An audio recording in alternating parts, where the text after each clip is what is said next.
Hey guys, welcome to another voiceover. My name is Akemi-chan, and for this voiceover, I'm gonna be painting something a little bit more spicy. And this character is actually from a, I guess you could say new-ish anime called Mushoku Tensei, Jobless Reincarnation. And I have to say I watched the first 9 episode that's been released, and I have to say it's pretty good. I think you guys should give it a watch if you like those reincarnation born into a fantasy world, that genre of anime. It's quite good. I enjoy it. So this character, her name is Ghislain. I hope I'm pronouncing it right. But yeah, she is kind of pretty much up my alley. Tanned, light colored hair, have fluffy ears, and yeah, let's just go ahead and work on her. As you can see, I already did the sketch. I blocked it in, and I did a background, which is pretty much a bunch of photo texture that I put together to get my idea across. So I had this idea of her in between some sort of rock formation, kind of framing her with waterfall or some type of water particle. So yeah, that was the idea for the background. I might end up changing it, but hopefully it works out. So yeah, let's get started.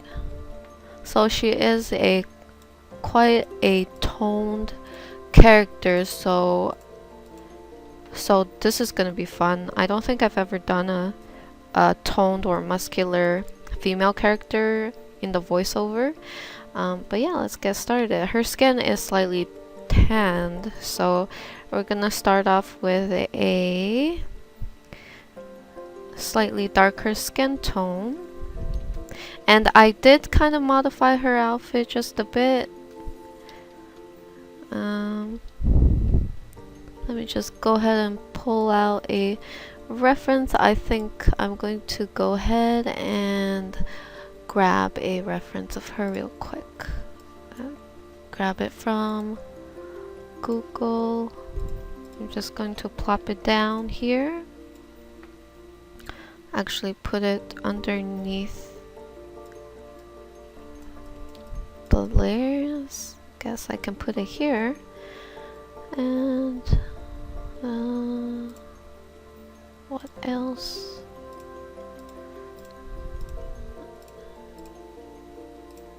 Okay, I got it. Okay, let's get started. So I'm gonna quickly kind of figure out where the lighting's gonna be. So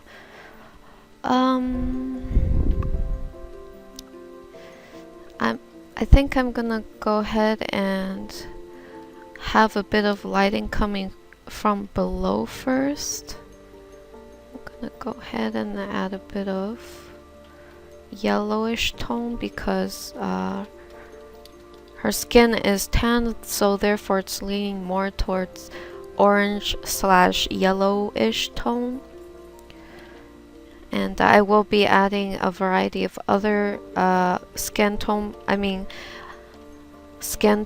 afterwards. But for now, we're gonna get the base. I'm using a airbrush to help me kind of do a fast, rough look of it.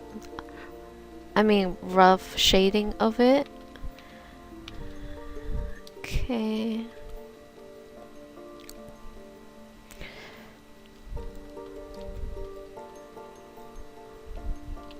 And she's got the fantasy bikini.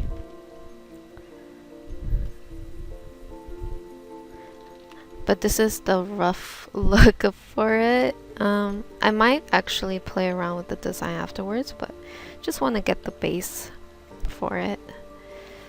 I'm going to contour one side of the boob. and go ahead and kind of shade that in. I'm going to add a bit more warm tone. Might need to be a bit bigger. I'm not sure yet. And just kind of go around.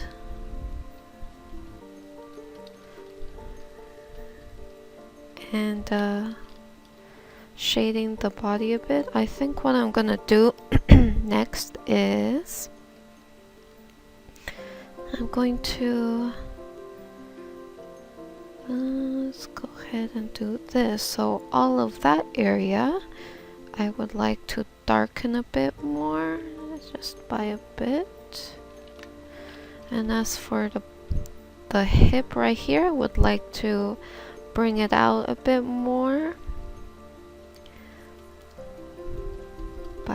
by adding a bit more lighting here.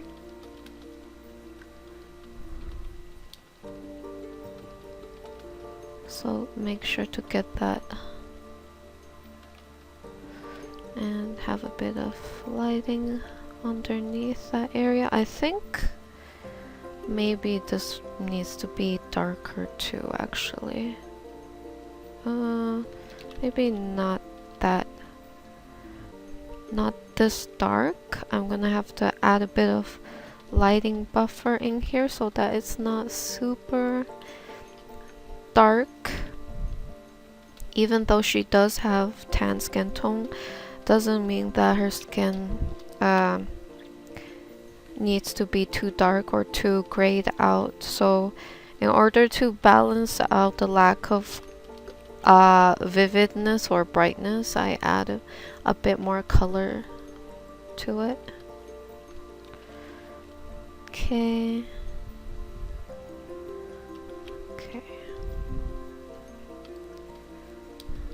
Let's go ahead. I'm going to add a bit more shadow here.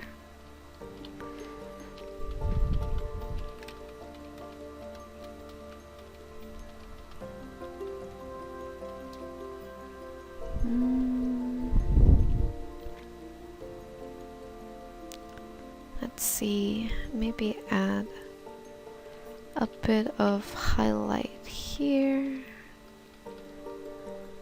I don't know if that actually makes sense or not. I'm trying to add a bit of lighting on the chest, but maybe leave that for later. And then we have the hand.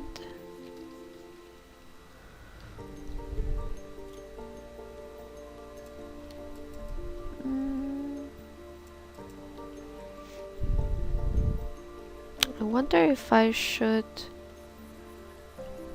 have her have this, or have her arm be kind of wrapped with a glove or something, because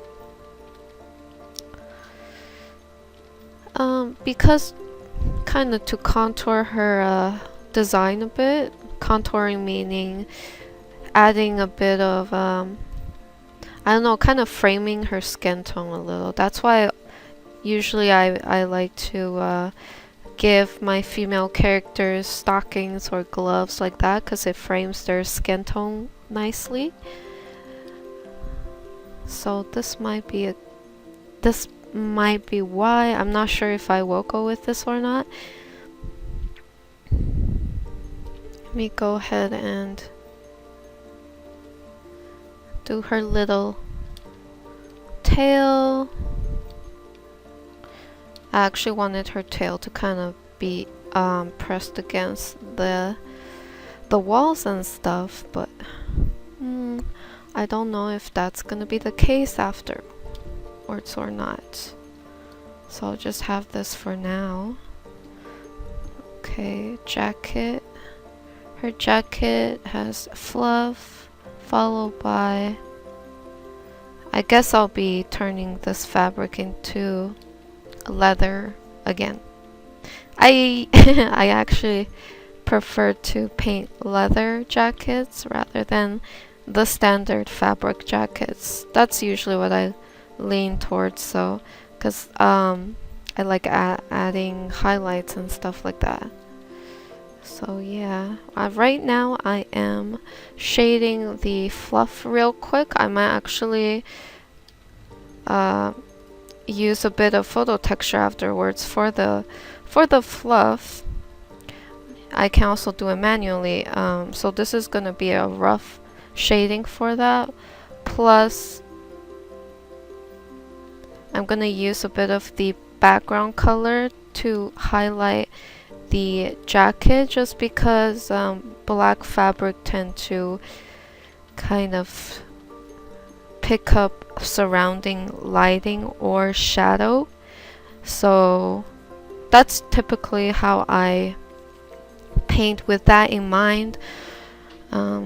Same with white fabric, stuff like that also picks up environmental color.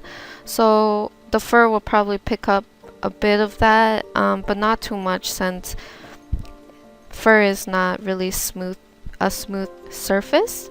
So we're gonna have to kind of paint with some texture like this. This is at least how I paint fur. There's many ways of doing it. You can create your own fur brush and do it that way. You can do it manually. You can use photo textures and stuff like that. So there's really many ways of creating, painting, Photoshop. That's why it's one of my favorite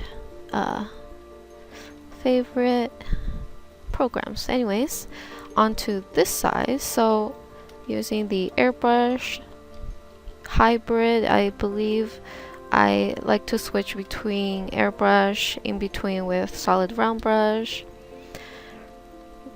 There we go. This is slightly different from her initial design, just because I didn't want to paint her with floppy sleeves.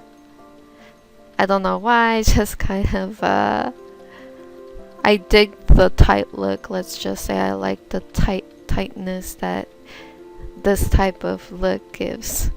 And plus I want to contour her anatomy and stuff, so that's also a reason. Let me go ahead and give her hand some basic shading here, as well as her shoulder. And let's go ahead, take a bit of that highlight, add it on here. Let's go ahead and just kind of indicate a tiny bit of lighting in this area in particular. Let me go ahead and brighten that area, make it a bit more vibrant. I'm going to darken her skin a bit here. And as for the fluff, I'm gonna take the color from the actual reference and incorporate that a bit. So I'm gonna be roughly painting out where the fur, a bit of that texture, but it still needs a lot of work. But I just wanna kind of see if I can get that across. I might need to rework this area. Let me go ahead and have another window on the other side. So the fluff probably needs to be refined a bit later. I might actually, you know, kind of need to extend it a bit too. Like that. I'll rework it as I go along. And I'm going to add a bit of, take a bit of the environment color, add a bit of highlight, add a bit of beige, and add a bit of reflective color onto the jacket, kind of. And let's go ahead and work on the face real quick, or start working on the face. Go ahead and shade that in. Take this color. Gonna have lighting coming from below a bit.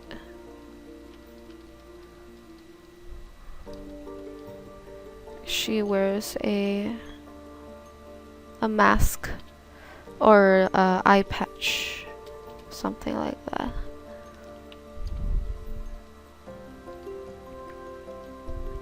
Okay, let's go ahead and give her lipstick. I'm gonna go with a peach color base. Of course, this is very rough. I just wanna get a rough guide of where everything is, and we will refine as we go along. Gonna go ahead, shade the chin. Let's go ahead, give it a bit of teeth. And tongue, basic tongue shading. And then the eyes. Add the highlight up here, down here. That's basically where I add my highlights.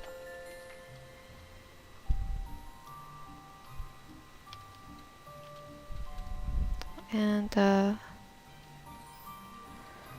add some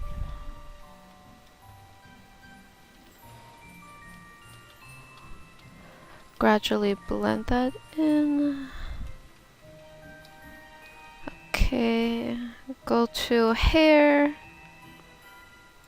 This is another hair. This is the back hair. Gotta block everything in. Go to the hair. I will be picking from, gonna basically be using whatever I have in the reference. Gonna use their shadow color. So I'm gonna go ahead and establish roughly where the shadow will be. So it's gonna be here with a bit of highlight towards the bottom, shadow towards the top area-ish. So this is where roughly that's gonna be. Go ahead and roughly paint where the ear fluff will be. Go to the hair layer and pretty much do the same thing here too.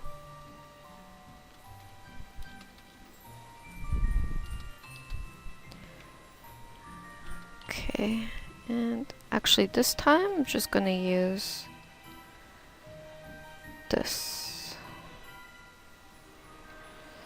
lasso tool to help me do it fast.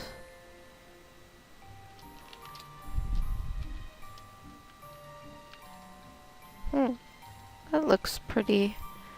I think this is good. I like the contrast of the water against her very warm tan skin. This seems like a pretty good place to record a step. So just wanted to let you guys know this is the next day, so my tone of voice might sound slightly different. But yeah, I went to sleep, woke up, so that I can feel a bit more refreshed. So hopefully I can do a better job now. Okay, let's see here. What should I work on next? So now I think what I'll do is gradually lessen the lines and start painting a bit more. So let's go on to the stomach area a bit more. She does have abs, so slightly challenging. Not that I haven't painted many abs on female characters before, but not at this angle in particular, so it's gonna be tricky. Switch to airbrush so I can get a nice soft look, and I'm gonna use my lasso tool to help me kind of isolate some of these areas so I can make a clean cut shadow line for her abdomen. And I'm gonna lessen the lines a bit more.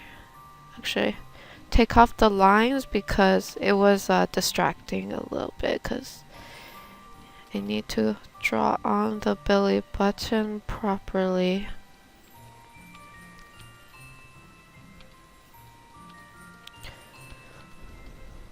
There.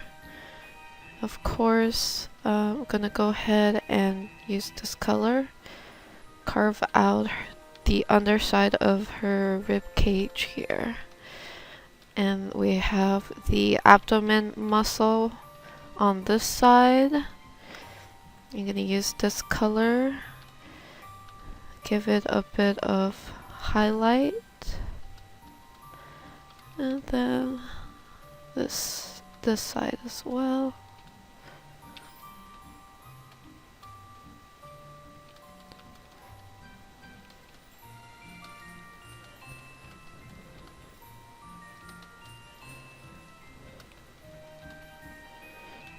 And bring this highlight up.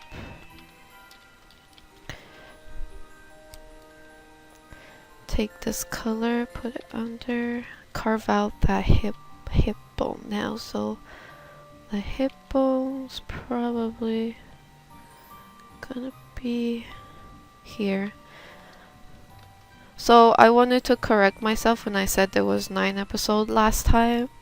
Cause I just watched the last episode that came out yesterday and it was pretty funny. In the anime, her butt is like rock solid. She's got one chiseled ass. Like her ass is so solid you can knock on it, and that was the joke. I thought that was pretty funny because she's so buff and stuff. But yeah. So I'm gonna try to give her a chiseled booty. Well, add some muscle definition and stuff like that. Okay, let's add a bit of this color underneath, followed by a bit of shadow underneath it.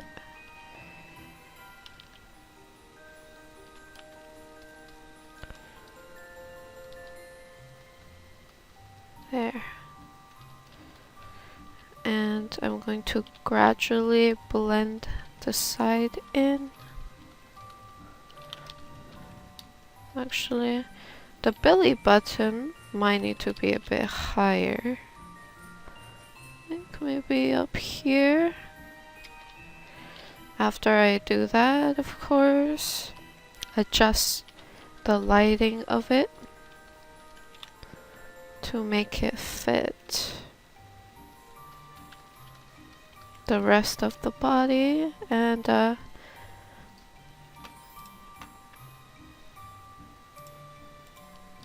okay, just trying to look for some references for the abs.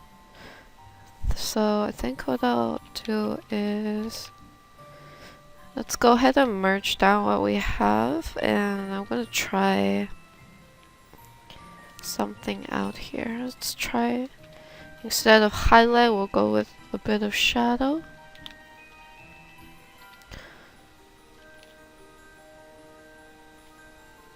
This side now.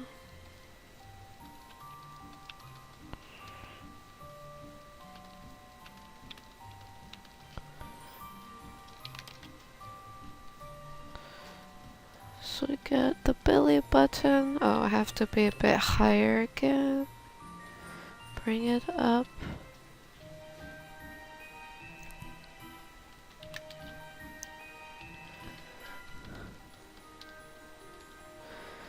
I guess I'll do the shadow version first, and then I will add a bit of highlight after on in those areas. For sure, she's gotta have the abdominal definition.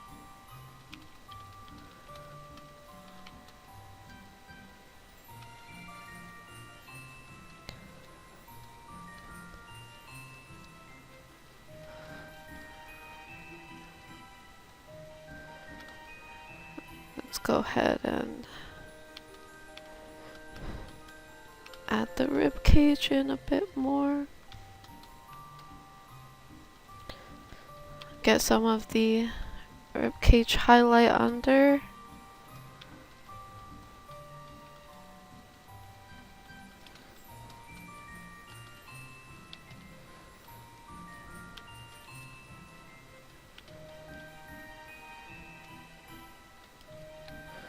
I'm gonna go ahead and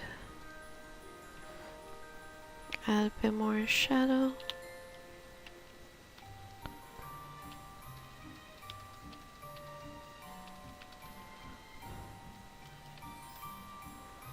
And then add a bit of highlight underneath it.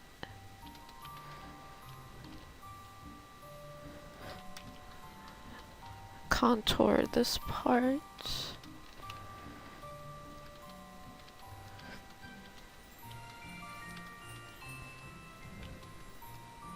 And then kind of contour this side with shadow.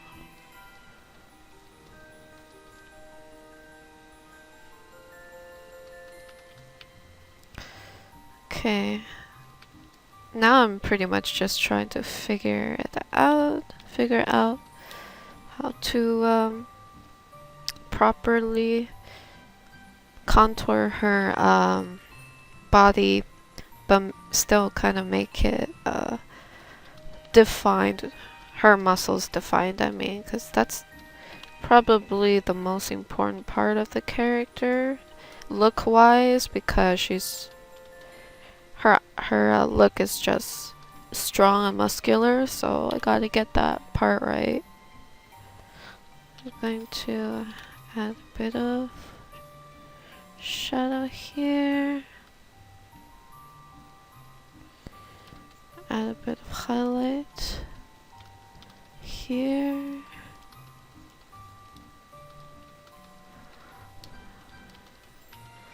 Okay. I'm gonna go ahead, let's take a bit of this color. Add a bit of muscle contouring now.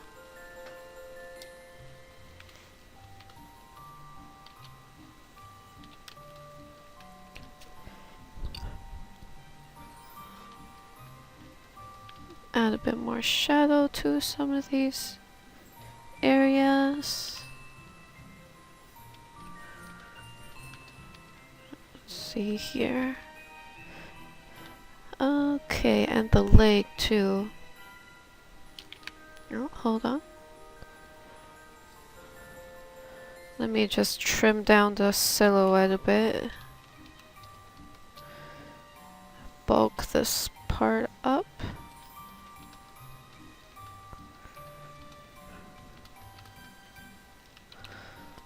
And I'm gonna go ahead and do wrapping. So I'm gonna put a band around her leg. This does two things, actually one thing. Contour her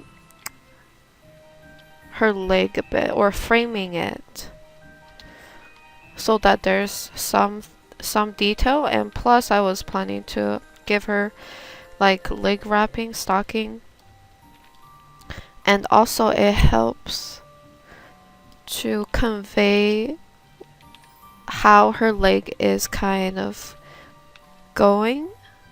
So this leg's going down, the other leg is kind of wrapping around it upwards, or tilting a bit upwards. So that's what I wanted to convey, which I think I will be working on it a bit more, maybe tilting this a bit like here.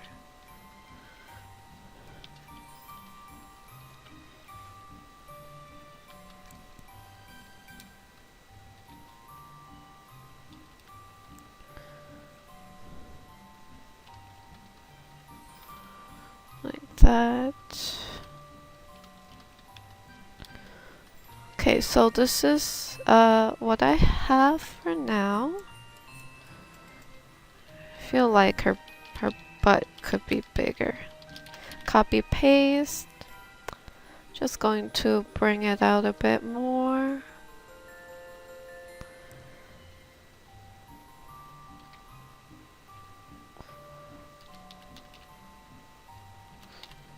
Okay, merge down. Hey guys, so we're back. So I did a tiny bit of work off camera just to speed things up. I made this area a little darker because I thought might be a bit too pale for her skin tone, so I made it slightly darker and then painted over it. So this paint over, previously I mentioned I was going to add highlights to this area, and I did that after I applied shadow. So that's I did that in steps so that it's a bit easier. So that's what I have, and I think it is the right direction to go to. So yeah, this is where we are. It is pretty rough. I painted it with the solid round brush, so now we can go back into kind of blend it out with the airbrush, or you can use the smudge tool. The smudge tool is this tool, and I usually show it to you guys the setting. It's usually just with scatter on. This setting, strength 1 to 3%. So sometimes I go to 1%, sometimes 2. Normally I don't do 3% because 1 to 2% is like the optimal amount of strength for this setting. So yeah, those are the options to kind of blend, if you will. Since I usually tend to refine my work quite a bit, I usually don't leave rough, sketchy lines, so I use those settings. If I were to kind of keep some of that painterly feel, then I probably stick with blending with the solid round brush because it has a harder edge. But yeah, just kind of blending it in. And also I moved the belly button down a bit more. But yeah, I think this is the right direction. And at the same time, I will go ahead and clean up her extra small bikini covering, or her armor. Same principle, just blending it in. I'm gonna go ahead and add where her nipple is because this is gonna help me shade the boobs a bit. Let's go ahead, make it a bit darker there. So this is where the highlight will be. I'm going to add a bit of blue. Add a bit of blue in here too. Trying to isolate that. Let's go ahead and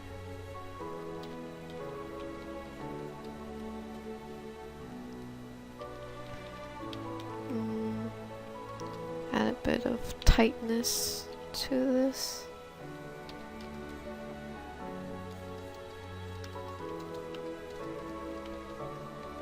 Oh, hold on. Actually, I might need to work on the boobs a bit. Let me merge everything down, create another layer. I'm gonna go here and contour that part.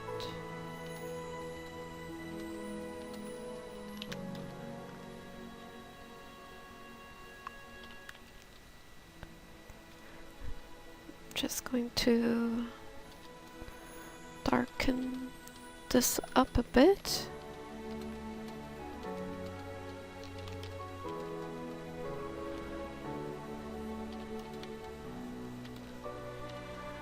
Add bit of highlight to the chest. And actually, let's go ahead and select this this area. Same principle as the abs.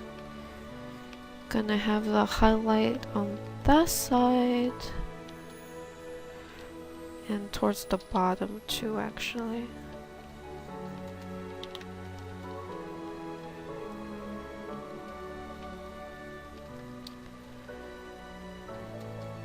Oh, constrain it down to this layer by pressing Alt and readjust the shadow. So bring down the shadow all the way down here.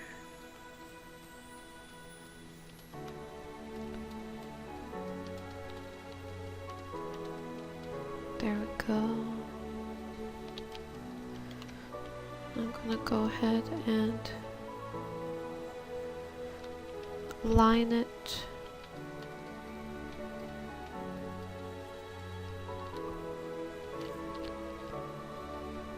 Go ahead and contour it a bit more. So here we have a bit of highlight. I'm just going to try to blend that in. Also the hair, I'm gonna move it so that we can kind of see the chest a bit clearly. Lock in the hair layer, fill it in with the color for it. I'm going to briefly render out the hair a bit, extending the silhouette and cleaning it up. Add a bit of environmental color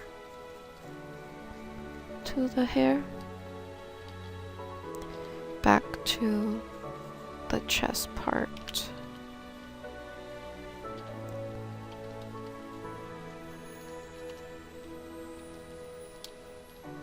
Okay.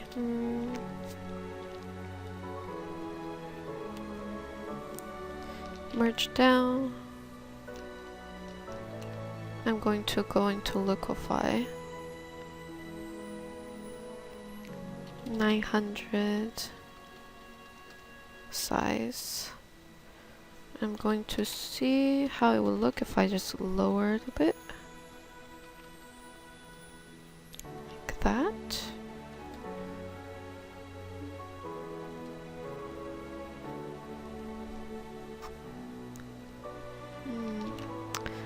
Okay, now that I lowered, go back in to render it out a bit more.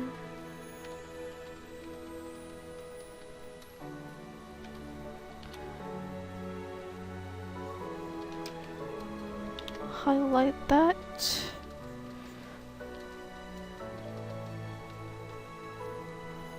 And let's go ahead and select the top.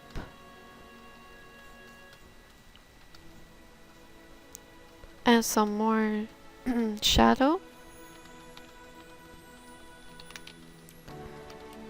Let's go here.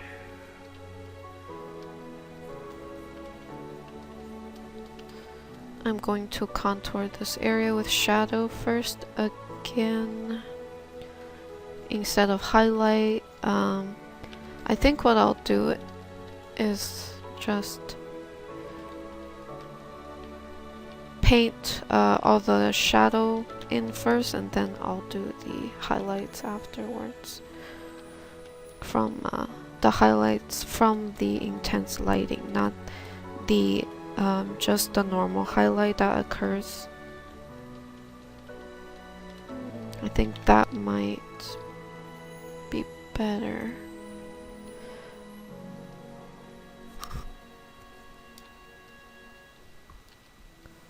Let me copy paste. Let me bring this in a bit more, because I have to really like paint the nipple in first so that I know where it is, I'm gonna be painting the chest with that in mind to make it look as good as possible, you know.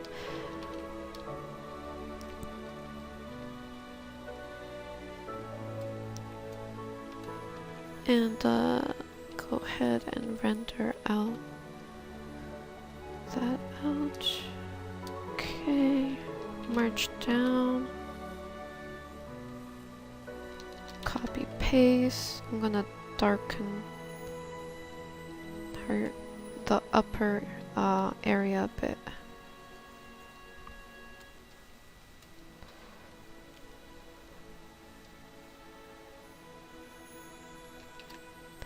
Create another layer, go down here, add a bit more highlight, might be a bit too bright. Go into the bikini part, also add a bit more highlight. Let's make it into a leather-ish material, so there's gonna be some contrast between shadow and highlight.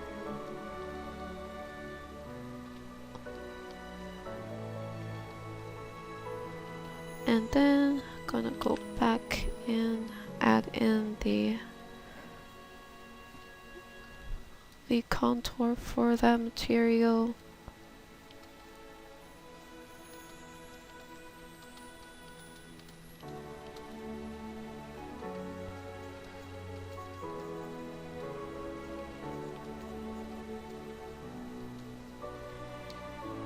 Okay.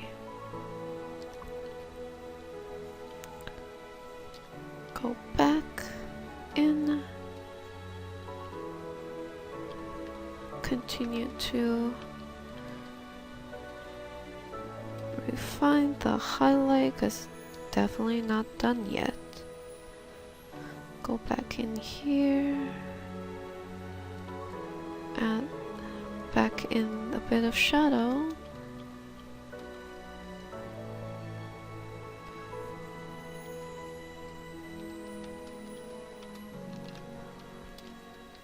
Still not really sure how to paint this part. I'm trying to get it to feel squeezed.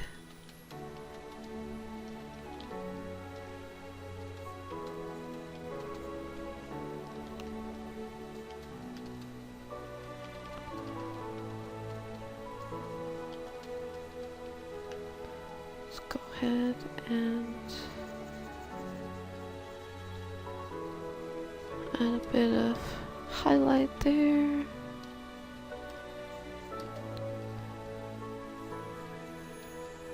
Add a bit of shadow from the clothing. Bit of shadow underneath.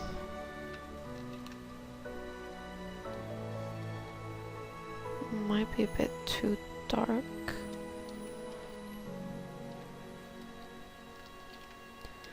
Alright, let's just keep it moving a bit.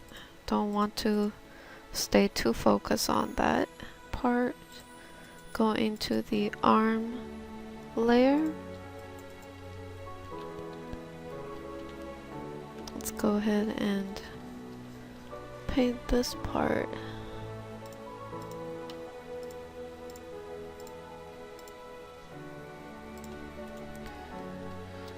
Okay, let's get to it. So I'm gonna create another layer.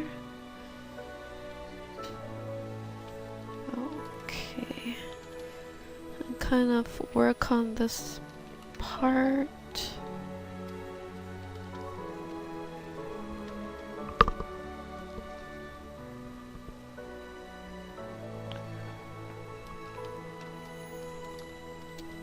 Let's go ahead and get that muscle here.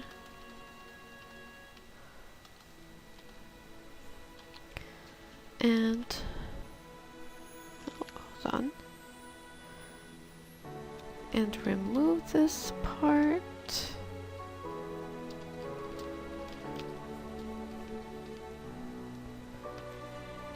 And I'm gonna take a bit of the skin tone, put it underneath here as it catches environmental color from its surroundings. So skin tone color, check. Maybe a bit of blue too. Usually I would do this with a lasso tool to keep it nice and isolated and clean cut.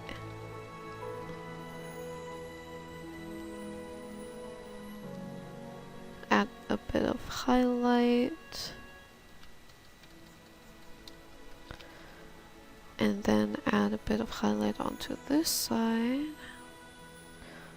Just gonna go ahead and select it first.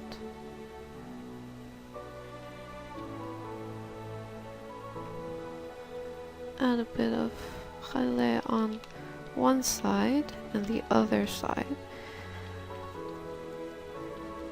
And I'm gonna go ahead and start texturing it up a bit with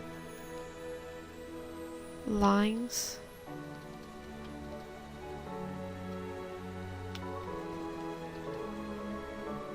Let's go ahead.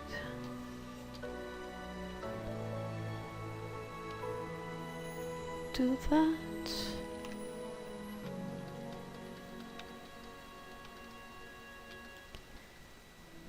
And kind of just blend it in with texture or kind of brush stroke to give it that texture. After that, just trying to blend it in. I'm going to sharpen her elbow up a bit more.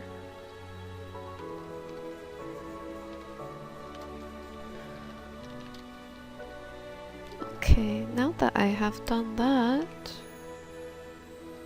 I'm gonna merge down.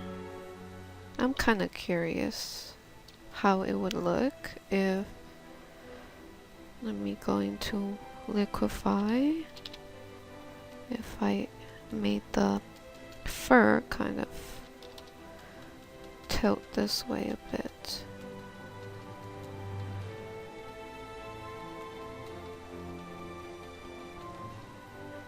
Let's see. I don't know about that. I'm gonna go ahead and add in a bit more fabric from her jacket. And after that, just going to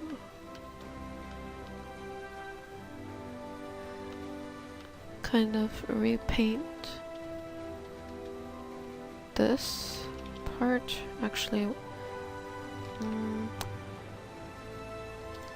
let me do that and slowly add in a bit of highlight.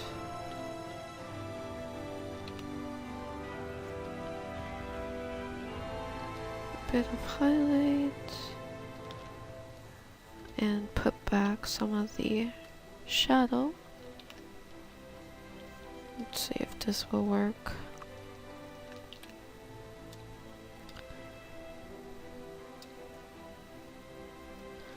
Let's go back to the arm layer, work on that a bit.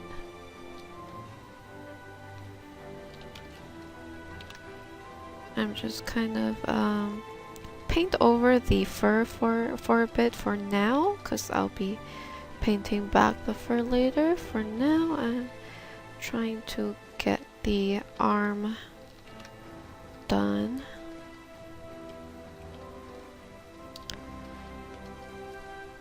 Let's go ahead and clean it up while I'm doing that, and let's go with a dark color.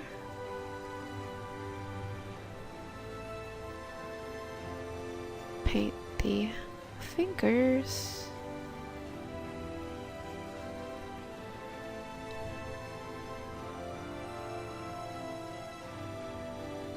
And I believe some of the fingers probably gonna be hidden behind the hair overlapping them. So let's go with that for now. Go in, blend with the airbrush real quick. Use the lasso tool to help me isolate certain areas. Oh, whoops, I forgot. It's one single layer. Okay, just kind of roughly blending stuff in, cleaning it up.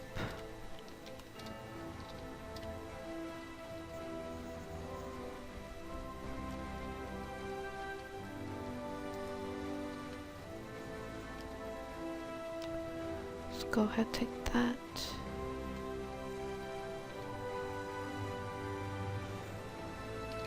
Delete. Make it nice and contoury. Okay, let's leave that there for now.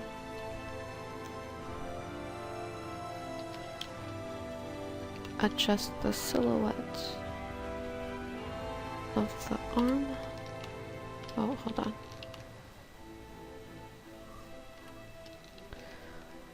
And go back here.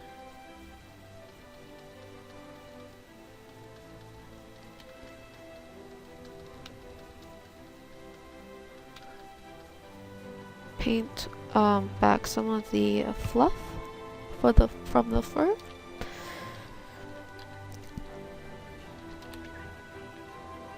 And really refine the shoulder this time.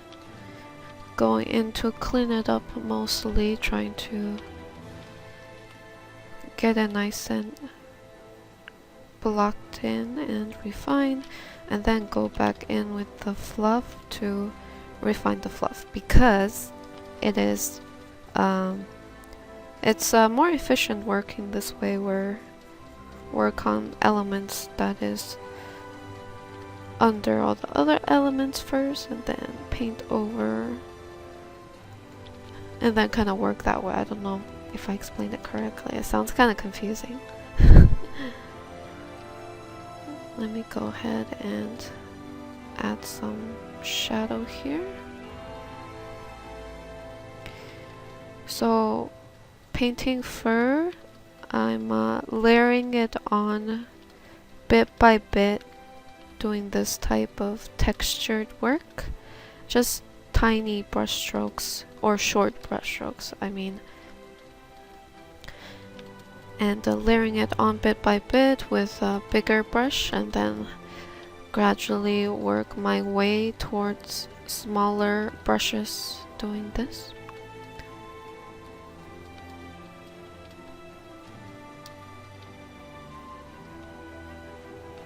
Add a bit of highlight.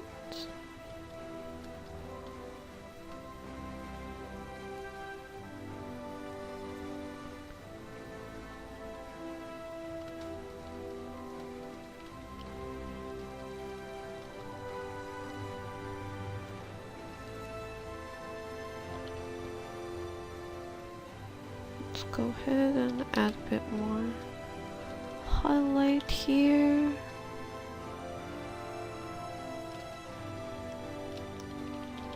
Oh wait, hold on.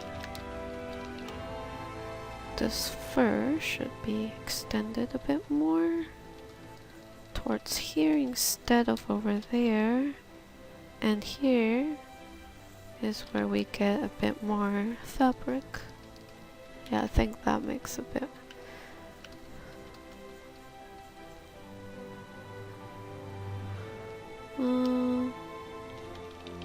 Oh, hold on.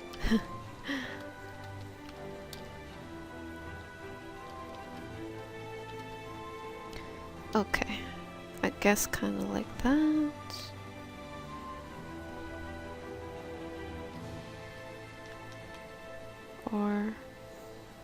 can really highlight,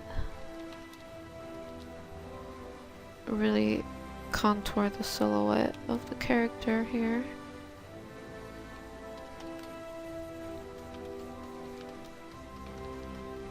And yeah, leave it like that.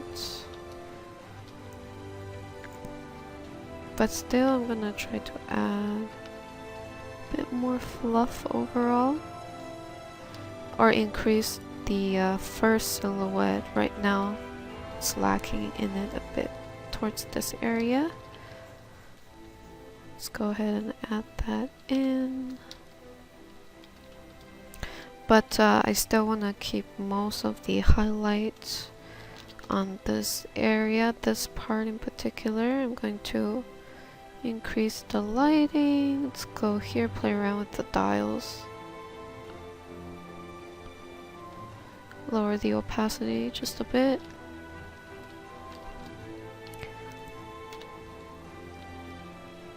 And I'm going to let's go ahead and pick a blue tone and put it down here. And then go in with a warm tone again. And let's go for more of a yellow tone next. Continue the furry texture down. Go and add a bit more silhouette to the fur so it doesn't look completely straight.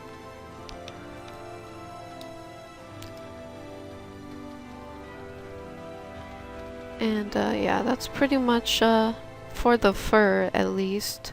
That's one way of doing it. It's a bit time consuming, so depending on how refined you want the fur to look, you know, you can spend a bit more time or a bit less time on it.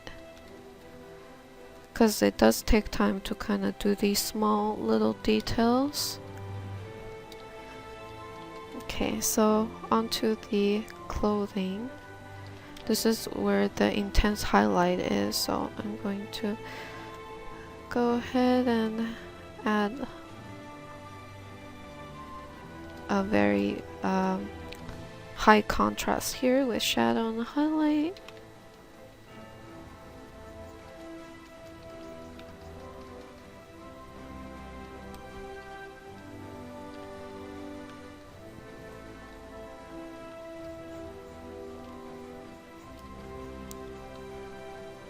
There.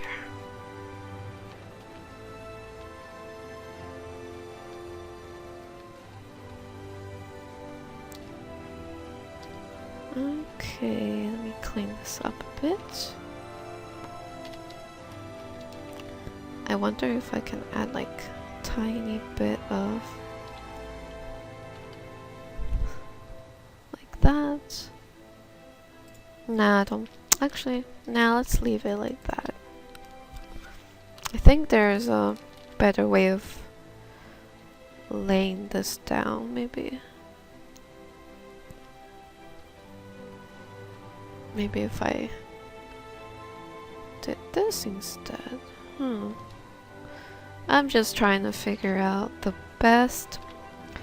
what looks best to contour the body with the jacket.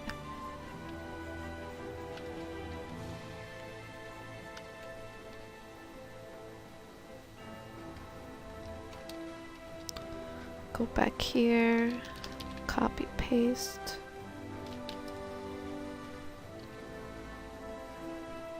Delete. Okay, I think that works.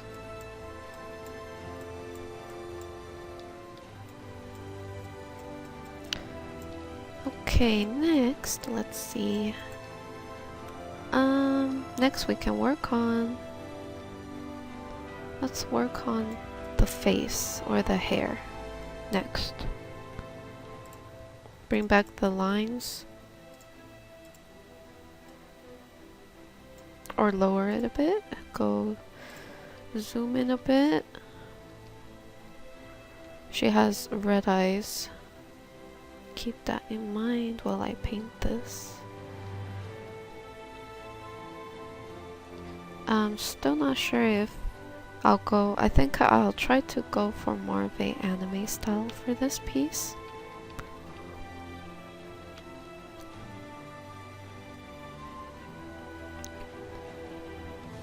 Eyebrows. And I'm gonna use blue in here, whites of the eyes.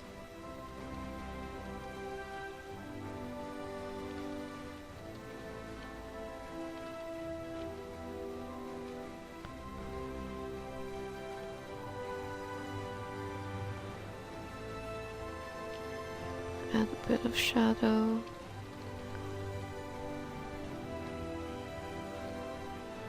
Let's see, just want to make sure.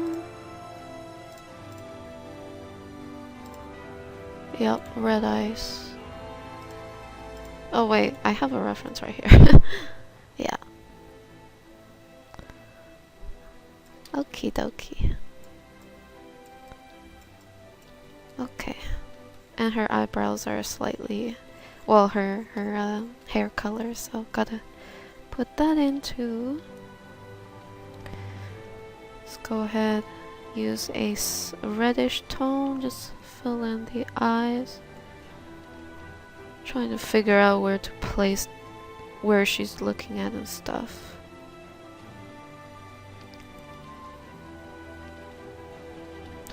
Maybe fix the arch of the eyebrows.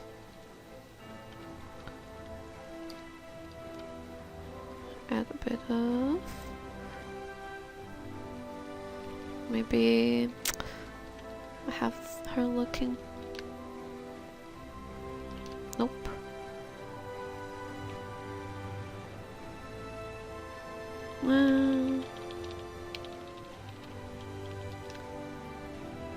Go with this. Add some eyelashes.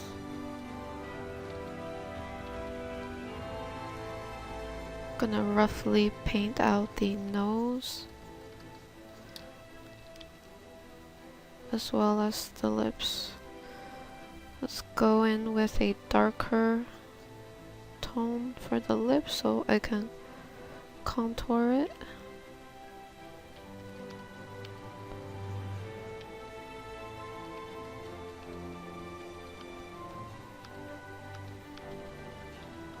So kind of contouring the lip area with shadow and highlight where it needs it. Nothing too fancy, just kind of shaping it with that for now. I'm going for a pretty anime looking style. Might switch it up a bit later, but yeah. Take away the lines now. While I'm at it, I can start also refining her chin a bit as well.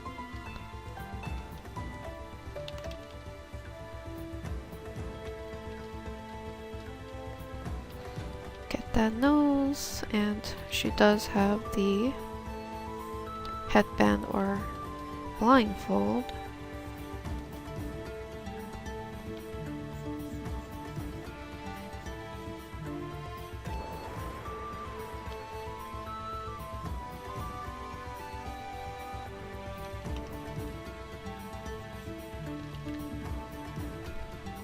Alright, welcome back guys. So I had to stop the recording just cause I usually try to stop it at around 30-ish minutes just to make sure that my recording don't corrupt or the audio don't desync. So we're back, and I did do a bit of work off camera, but I do want to work on the face a bit on camera with you guys. But I did work on the hair a bit, work on the body a bit, just kind of do the usual refining and stuff. Work on this side of the jacket a bit, just kind of painting a bit of, still kind of rough, but painting a bit of the surrounding color on it and stuff.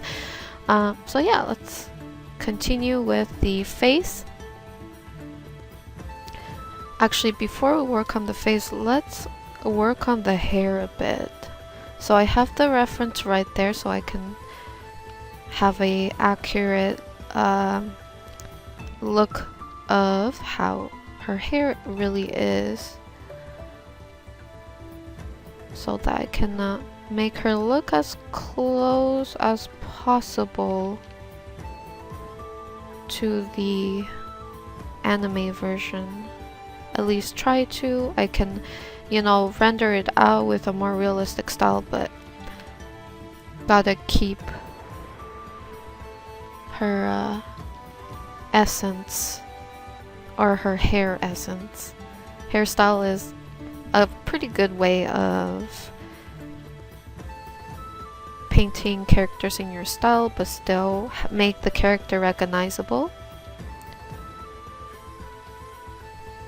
And then let's go ahead and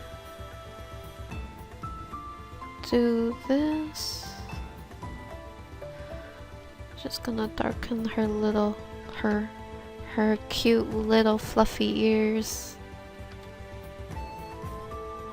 She kind of reminds me, I guess in terms of hair color and ears, she kind of reminds me of Inuyasha. I have a thing for fluffy ears and white hair. a combination or separate.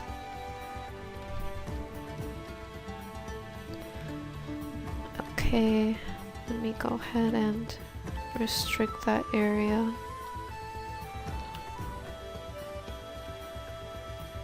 Let's go ahead. I'm gonna just kind of take the color from the reference, if you will.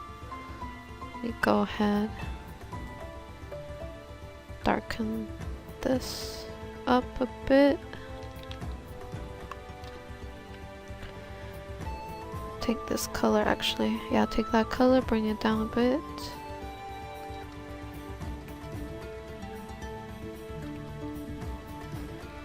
And using that to kind of blend in the shadow. Same for here. Oh no.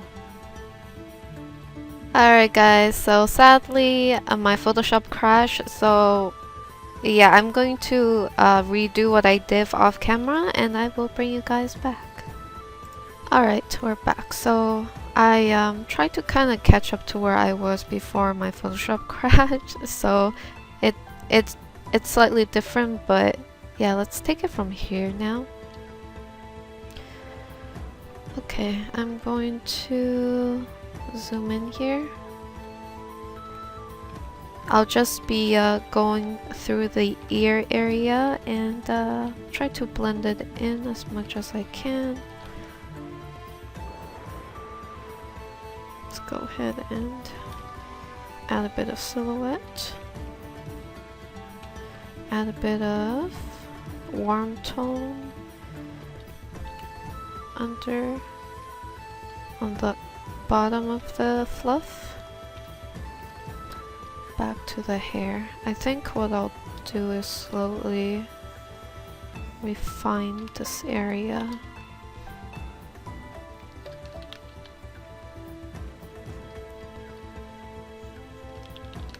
I'm gonna use a line to help me contour.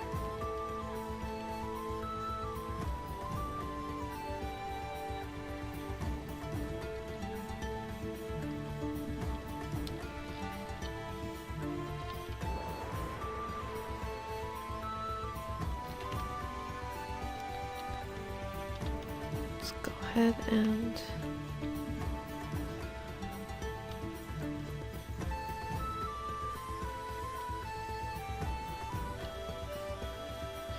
clean that up. Okay, I want one of the strands to go this way. Go back with the lasso tool, cleaning it up. Clean up the hair sections and stuff.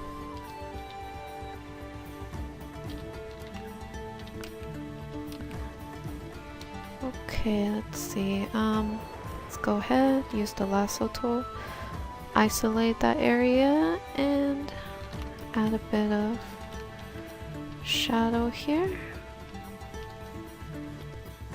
I'm going to section off the strands or batches of hair.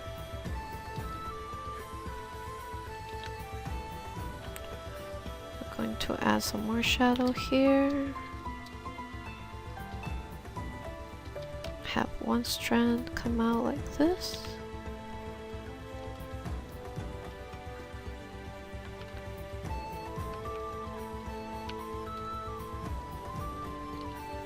Another strand.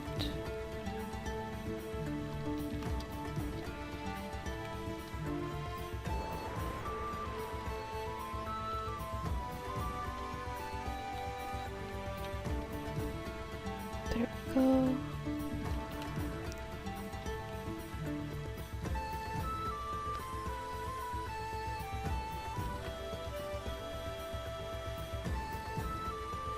And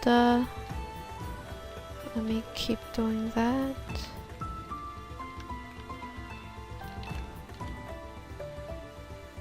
Do another. Add a bit of shadow underneath this part. Let me zoom out real quick. I'm gonna remove the hair. I just want to work on the bangs area.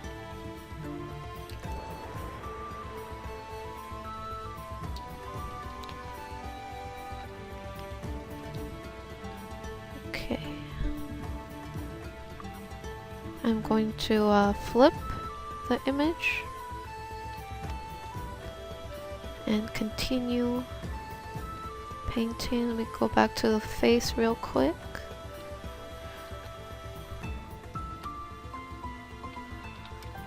Put back the covering.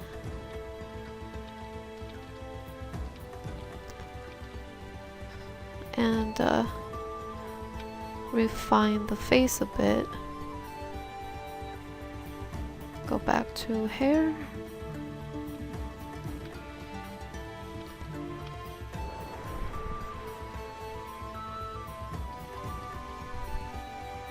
And I'm going to add a bit more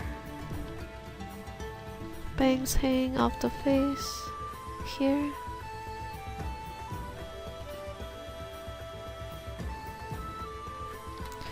Delete.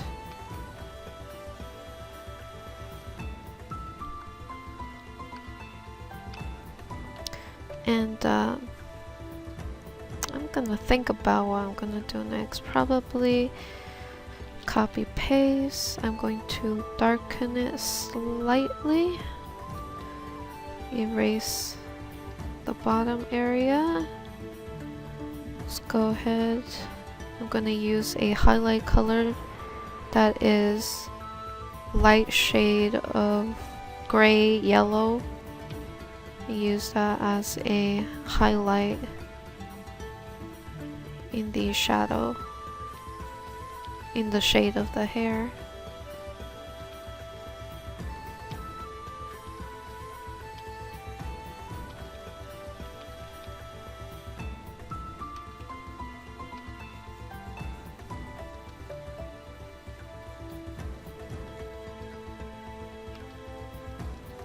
And just there.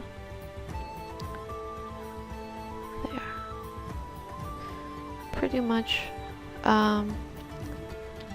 stack on detail, refine a bit more and stuff like that.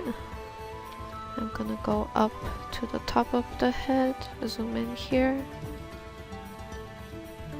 and add highlight to the top of the hair where the light is the most intense. Add a bit of shadow as well.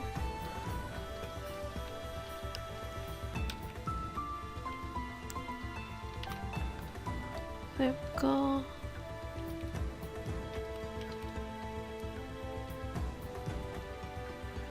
Have some fluffs on the ear.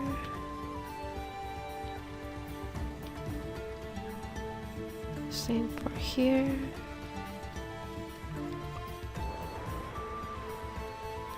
Have some more fluffs.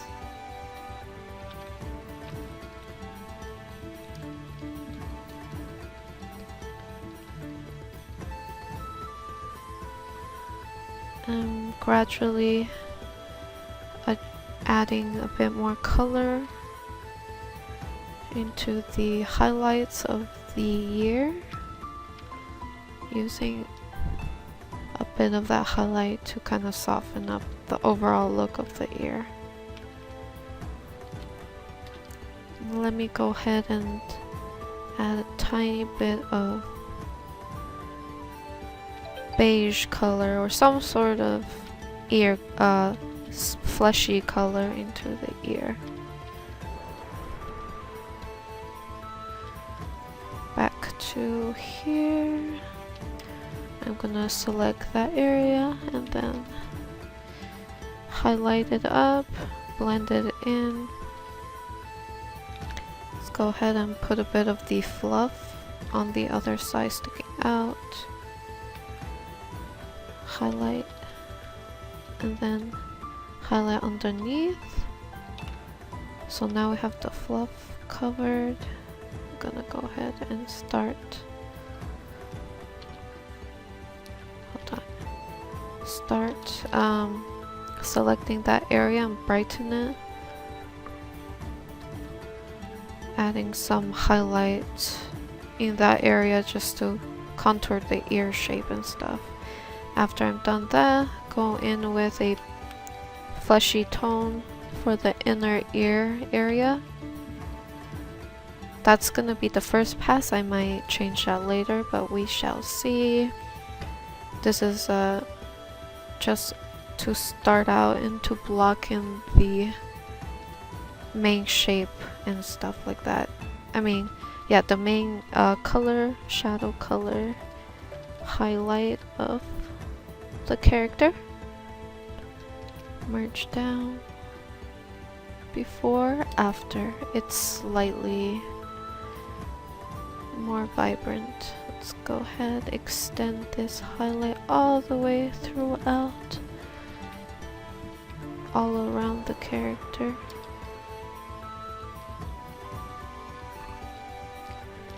Merge down. Let's go ahead and pop back the hair layer. Let's do a bit of work on it. So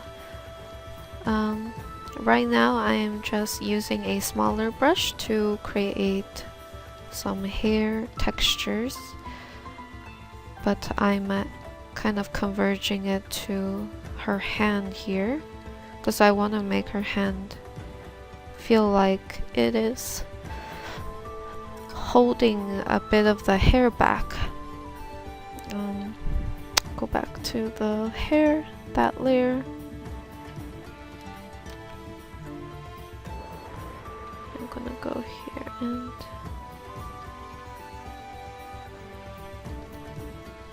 add a bit of shadow.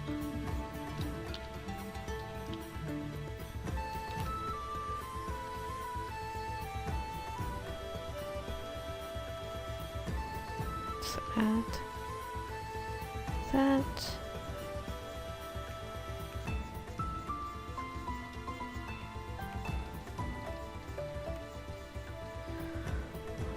Kind of blending it out a bit, and of course let's take a bit of the hair on this side, copy, brighten it slightly, blend it in, add a bit of, pretty much to add a bit of highlight towards the bottom of the hair. Also, I felt as if the hair was lacking in detail and also volume and contrast. So I added a bit more contrast by adding highlight to a bit more highlight to the mix. Let's go here. Use a bit of the background color. Actually, probably not in that area, probably in this area. Add a bit of the background color. Slowly into the hair. Towards the top right area. Have a bit of it here too.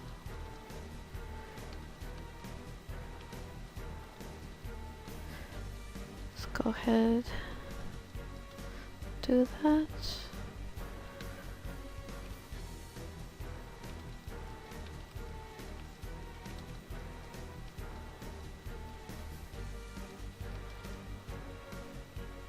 Before, after. Maybe add back some of that darker color for that contrast.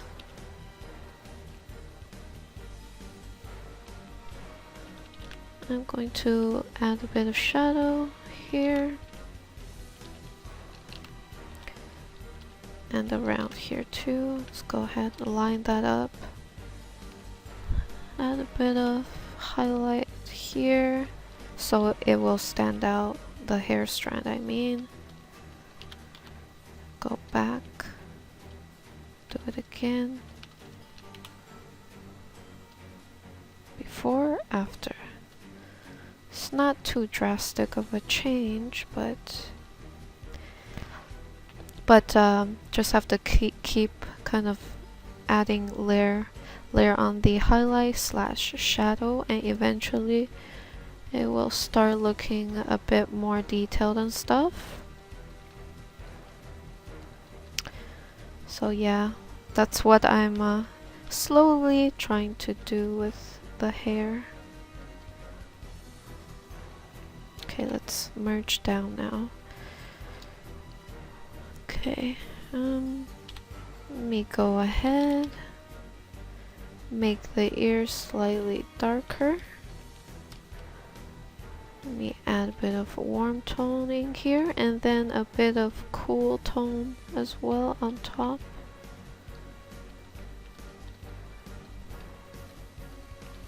Merge down. Let me create a layer. Press Alt, Constraint. Going to multiply.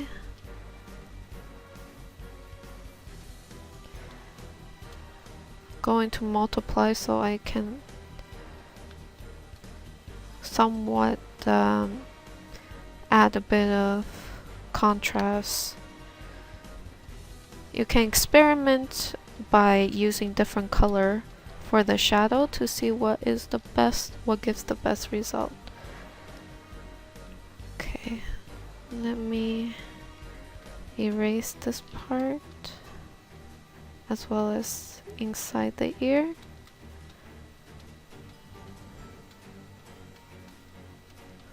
There we go.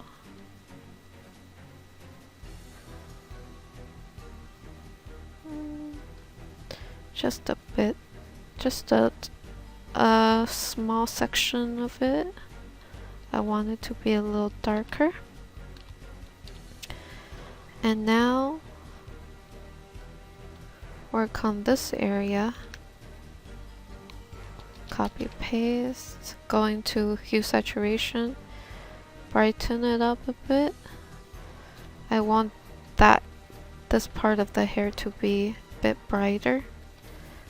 Trying to create a bit more contrast.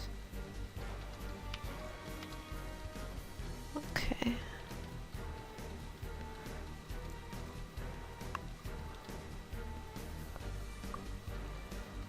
I'm just playing around with how it's gonna look essentially.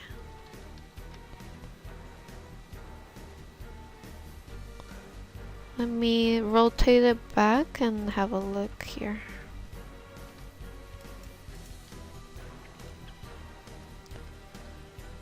Might erase a bit of it.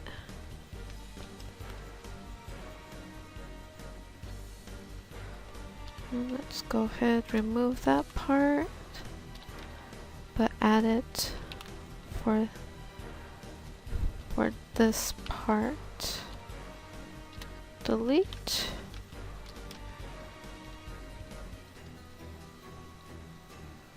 Let me go ahead and accentuate the highlight by darkening the shadow around it.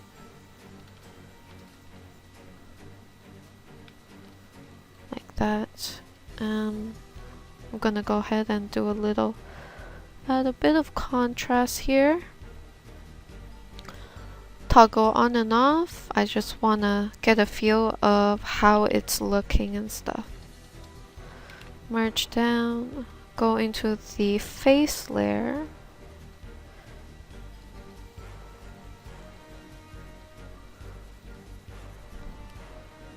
Lock it in. Let's go ahead and darken that.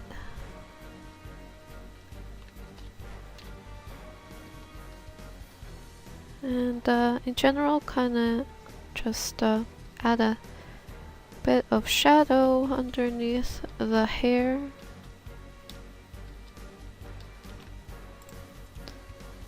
Back to the underneath the hair layer. Let's go ahead and copy paste, brighten that area as well. After that, blend it in slowly.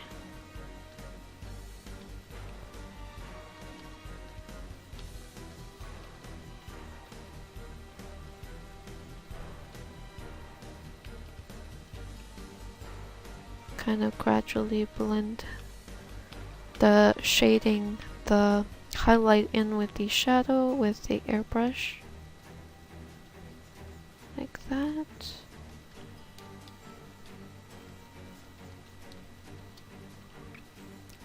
Guess we could have one random strand going this way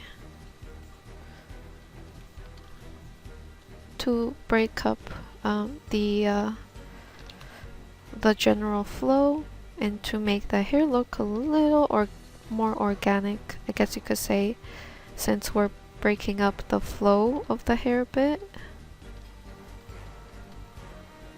So add some yellow underneath this hair strand, which contours it.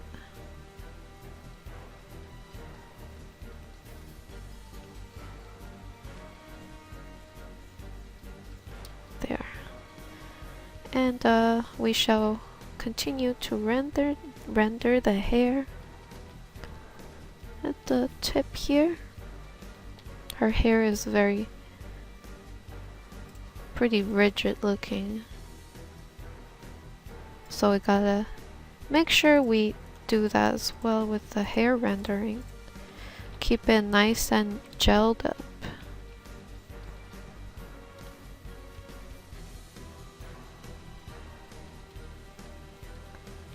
So I will be doing in it the shading in this pattern.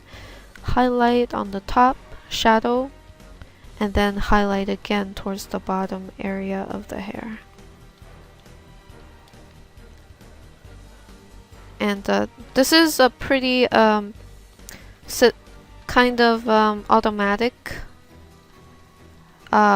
way of painting hair with, you know, the formula of how I do it. Sometimes we have to switch it up a bit as well, so it's all about experimenting, but the basic shading technique is pretty much that for this piece, for the hair.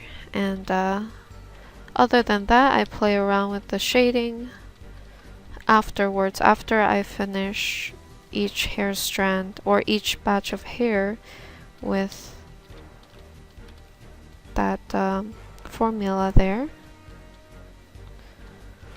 And I guess depending on how I want the hair to look or the flow of the hair, I might switch it up a bit.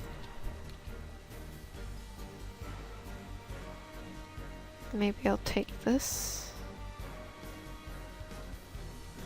bring it down maybe.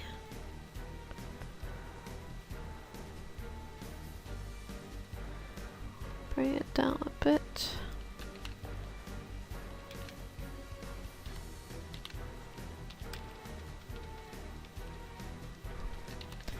And I'm gonna create another layer underneath so that I can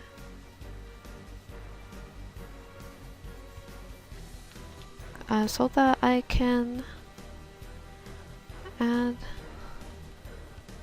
another bit of detail on the other side without having to worry about painting over what I've already got. And I can play around with it as well.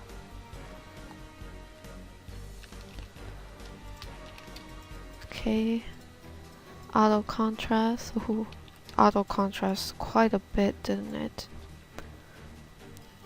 Duplicate auto contrast. And I'm going to erase parts of the auto contrast in some areas.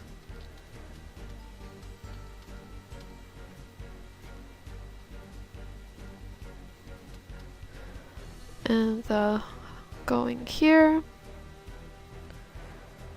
change up the color of the auto contrast.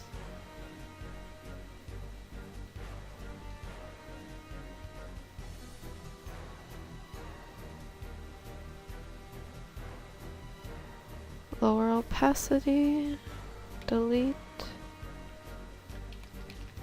merge down.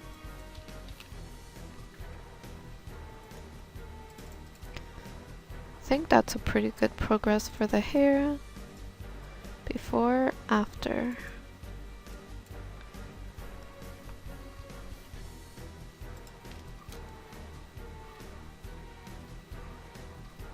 Okay, let's go here. I noticed that there was a patch missing here. So on this side, I want to see if I can indicate a bit of that flipped hair, like onto the other side. Might not read too well though, so I'm gonna see if I'll keep it or not. This side, not too much detail because we don't really see it that well, so we're just gonna add a bit of detail but not too much.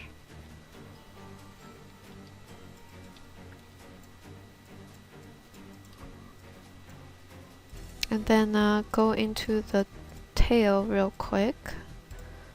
Lock it in. I'm going to go ahead, add a bit of the skin tone in. And add a bit of that hair texture to the silhouette of the tail. I wanted to make it seem like the tail is sort of against the wall initially. I'm gonna see if I can still do that, but might require a bit more work if I do that. Lock it in. Let's go ahead and add shadow on the outer edge for now. Till here. And let's go ahead, add the highlight to the side. I'm just gonna go ahead and add the highlight first, the rough position of where that should be.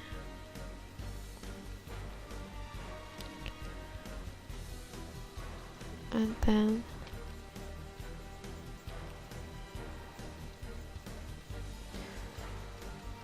do that.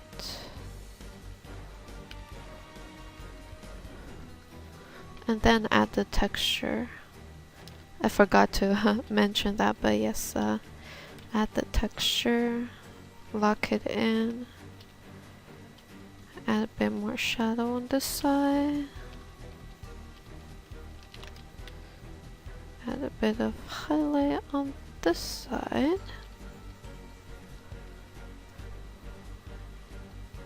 Let's clean this up a bit. Okay, now we have the tail. I have to slowly refine this. Let's go ahead and add a bit more shadow.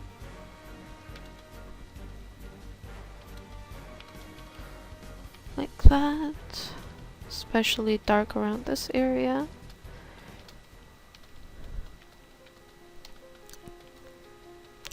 And refine the tip of the tail. Delete. Add the gold accessory on the tail. Okay, I'm trying to see where would be the best position for that. So rough shape of the gold accessory, and then followed by shadow lining the accessory. And while I'm at it, I can go ahead and add in a bit of shadow followed by highlight. And then highlight some more in some of these random, well, not random areas, but kind of stacking those highlights in with the rest of the shading.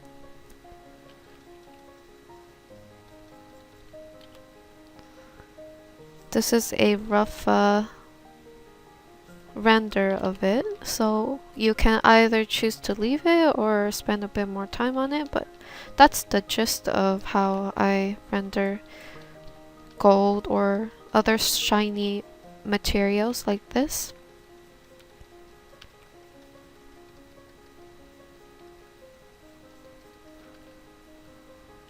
There we go. Alright guys, so we're back. So off camera, I went ahead and did a bit more work, but it's still pretty rough around the edges. I worked on the face a bit more, worked on the tail a bit. I straightened out the gold ring here on her tail a bit, added a bit of shadow, worked on this part a bit as well. And also worked on the background a bit. I went ahead and painted over the waterfall texture with tiny white highlights just to give it that watery look. Oh yes, and also I did resize the size, make the head size a little smaller, so that's why you see the ears a little more. I was looking back at the reference, and you know, her face is actually not that big compared to her body, so I just wanted to kind of resize the size of her head based on the reference, and I think it actually looks a lot better with a slightly smaller head. So this is where I am, and yeah, let's continue on with this voiceover. So I'm gonna go back onto the body layer, and I would like to continue working on the arm a bit. I worked on it briefly, but I wanna go ahead and finally start refining it slightly. I'm gonna go ahead, pick a darker color for the skin, and reusing the skin already there on the character.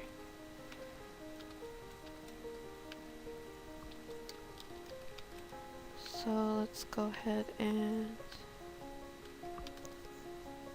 work on that.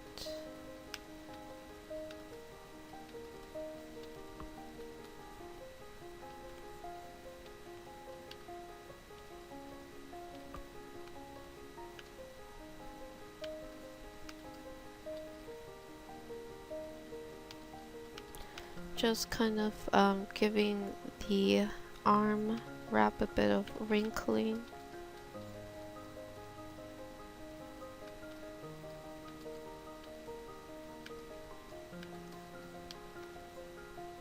Like that.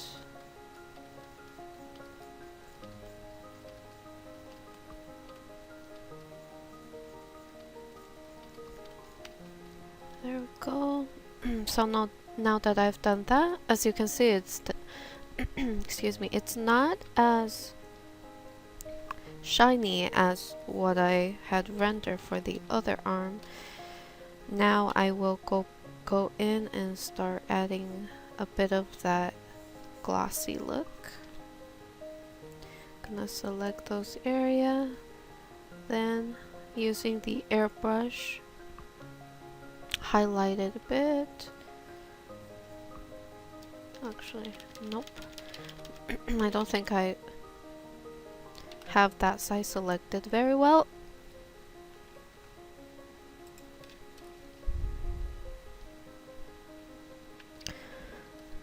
After that, I go in and add a bit of wrinkling. Now for this one, do the same. Let's go with blue on this side, or blue on this side too, with a bit of warm tone on the other side. After that,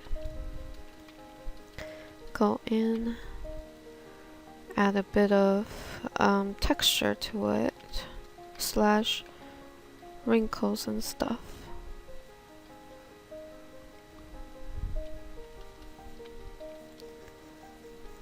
Blend that in, and go here, add a bit of highlight, and then wrinkles again.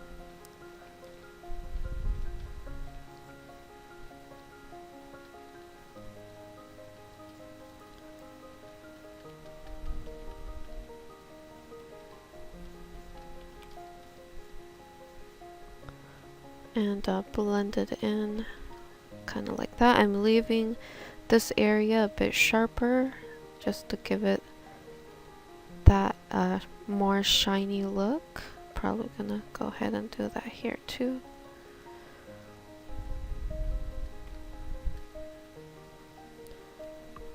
There we go. And then in the back here, I'm going to be adding some color from the background, especially the rock color. Add a bit of blue. Next, I'm going to make another selection, and this time I'm going to go with blue towards the very edge. Now that I have done that, I'm going to go back into blended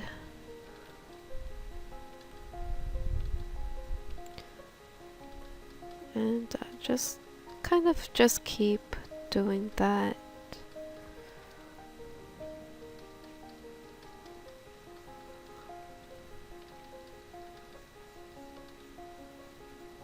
There. Let's go ahead and select that area. Highlight it. Go back to this layer with the hair and adjust it.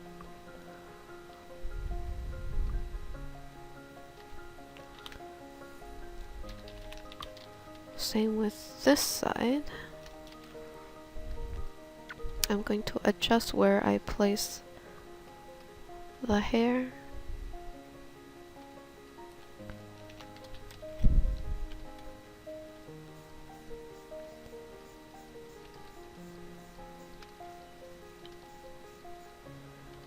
Here too. Kind of render it a bit more based on the lighting too, so I'm gonna lock that in. Here has a bit more lighting, and the rest of the hair is probably in shadow, and this batch of hair is in shadow as well.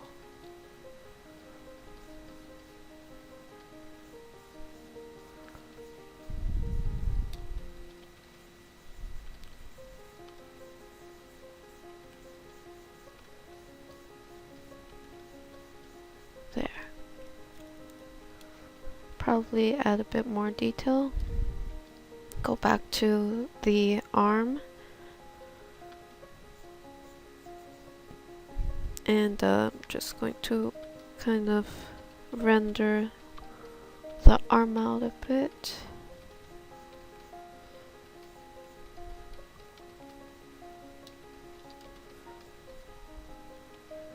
So it goes like this.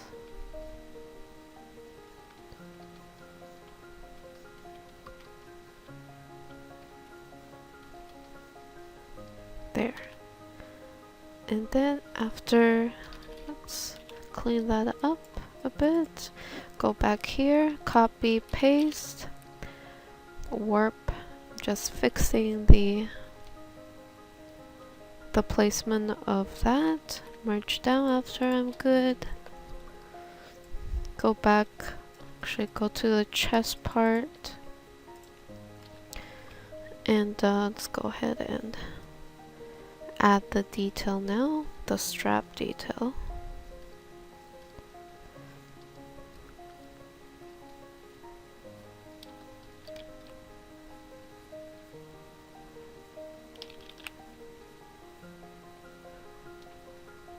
Just trying to clean it up.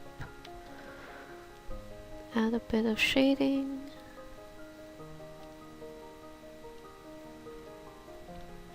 Use the, I'm gonna add a bit of blue here and use it as a highlight for that side.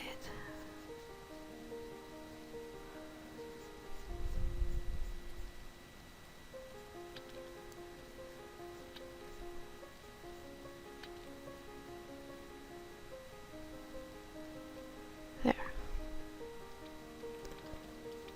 And basically I'm gonna try to render this area out, blend it in, and I'm using the standard round brush for this.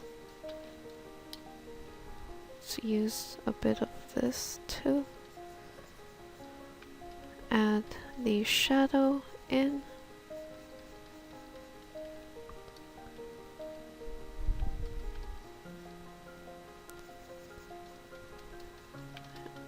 Blend this out. I'm going to blend this in a bit more and then blend it into the highlight here in the center.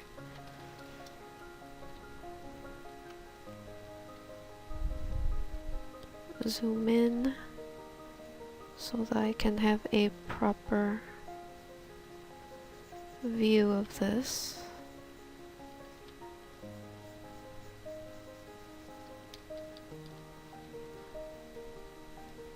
And then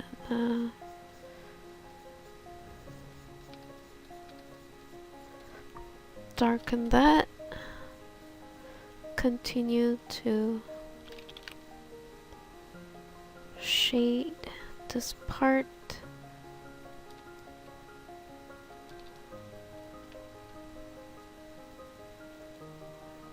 Add a bit more highlight.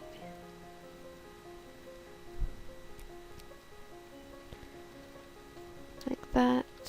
That should do it. And after I do this, go back down here, readjust how the shading is on the chest because of the string is probably leaving somewhat of an impression on the skin.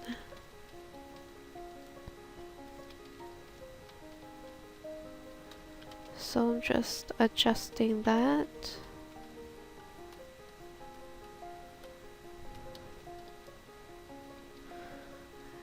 Add the shadow of the string.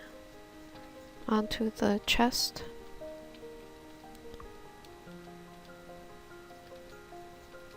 Okay, that should do it.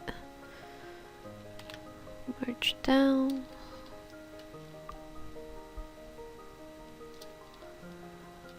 There, I think almost done. I'm gonna go and add a bit of, oh, hold on, a bit of lighting to this part right here.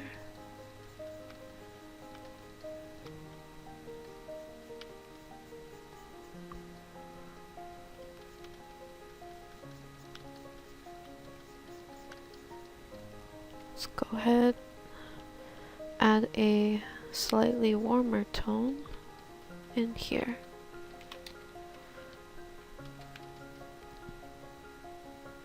Take that color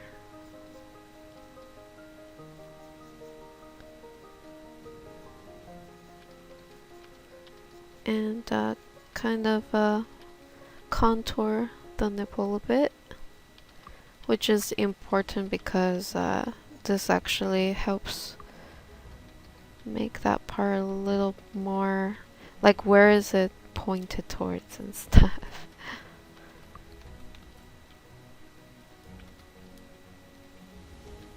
Let's go ahead and line this area.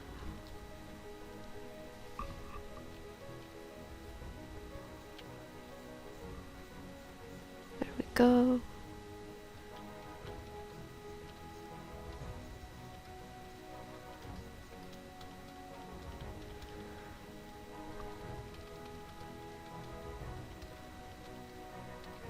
And basically blending it in as best as I can.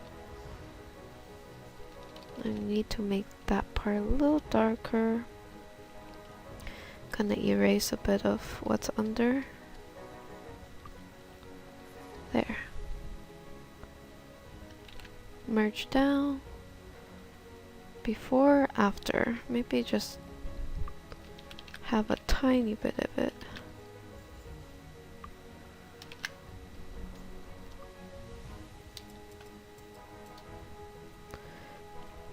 And as for the strain, let's go ahead and clean that up too. It looks a little messy. So let's do it like this.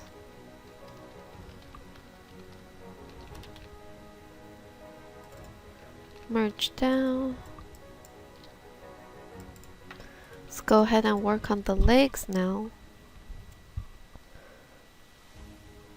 So I wanted to make her leg a little bit overlapped on top of each other.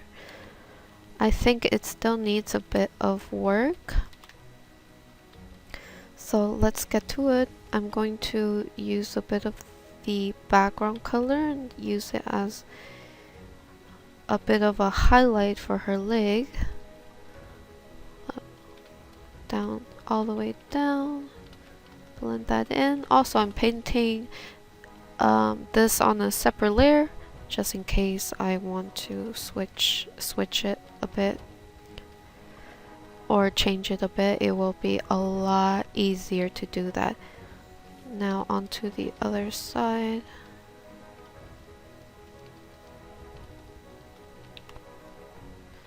Let me select this again. Going to kind of contour with shadow, and then in the back with a bit more shadow, and here just going to gradually blend this down.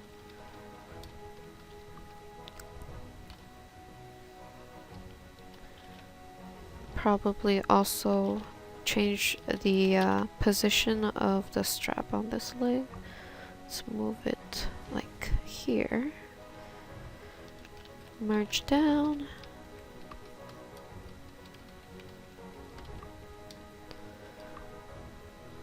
And then here, let's have a bit more shadow around this area, including a bit of highlight showing here, so that it feels like that leg is slightly overlapping the other leg.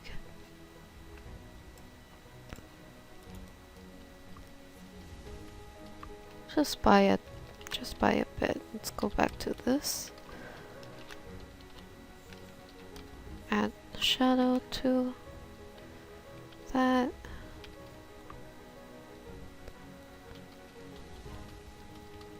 Let's go here and blend this part in. Gonna select, let's aim for like a grayish tone here, and I'm going to emphasize the muscle on her leg a bit more. Doing this. Let's go ahead, add a bit of highlight here, and then shadow contouring this muscle in particular. And then we need another bit of highlight here, another bit of shadow.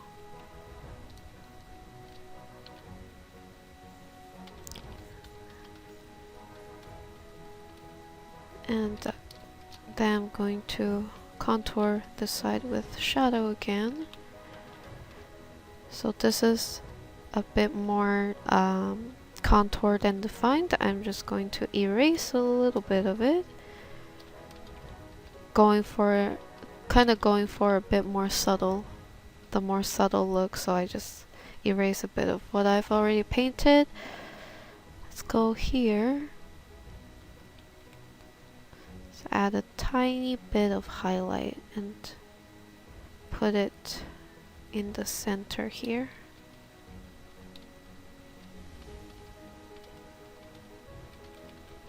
Like that.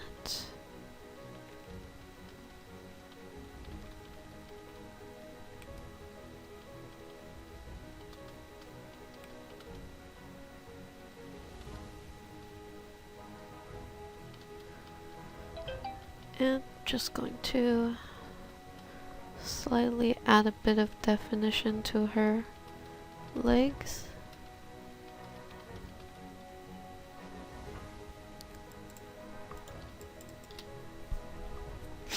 Just toggling it on and off, trying to see you know, if I'm on the right direction or not.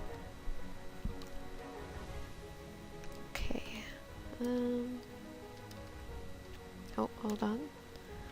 Let's go ahead and make it a little darker, and let me merge down for, actually should I? No, I'm not gonna merge down. So now what I'm gonna do is I'm going to highlight, select and highlight this particular area to be a little bit brighter. I'm gonna go brightness contrast. Let's go ahead and make it a little brighter. Go back here. Erase bits of it. But we do need some of that highlight.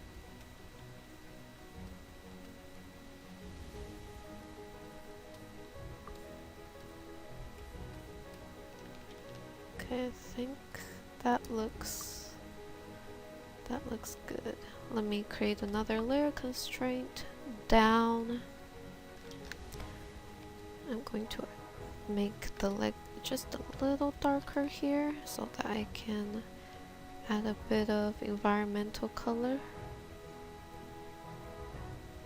Just very, very subtly add the environmental color in, as well as on this side. I'm going to clean up clean up as I go along. And then emphasize on the straps here. Let's go ahead and take a look. I could probably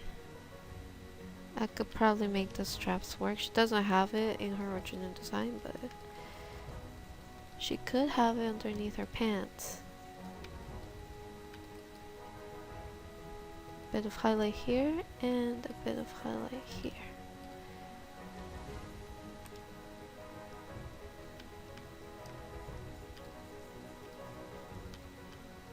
And then I'm just going to do the other side now. I'm going to paint, change the silhouette of this leg slightly so it feels more tight on the leg itself. And then just fill it in.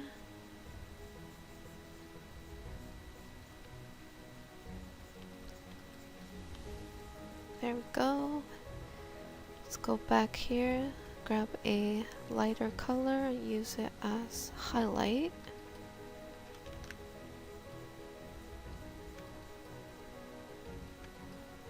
Like this. Let's go ahead and add a bit of highlight to here.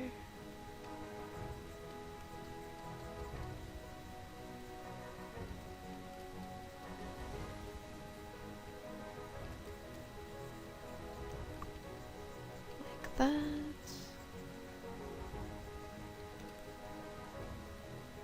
There.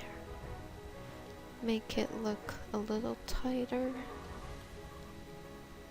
and go back in here.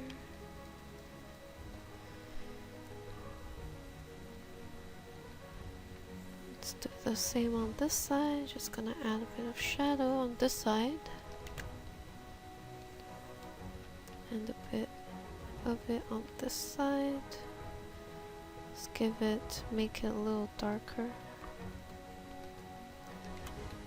Let's go here and do the same.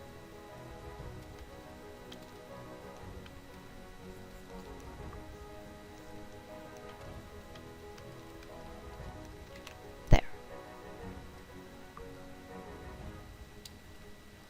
Before and after. Let me extend this highlight all the way here. And I'm going to also add a bit of that dip on the leg to accommodate the strap.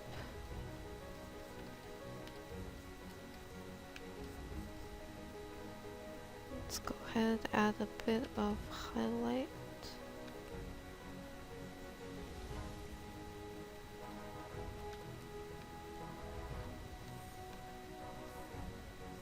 Select that area.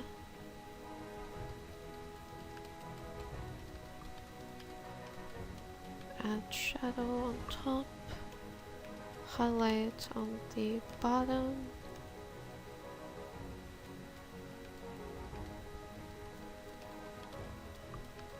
Like that. And I'm just going to blur that and blend it in, make it nice and smooth. So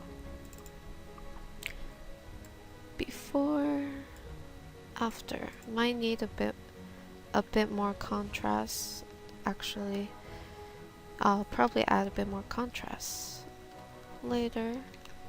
But so far, this is the direction I think I'll probably go to.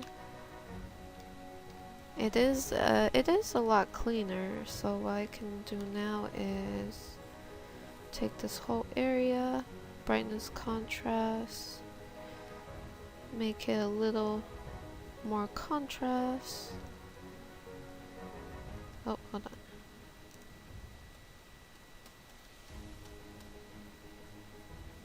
And then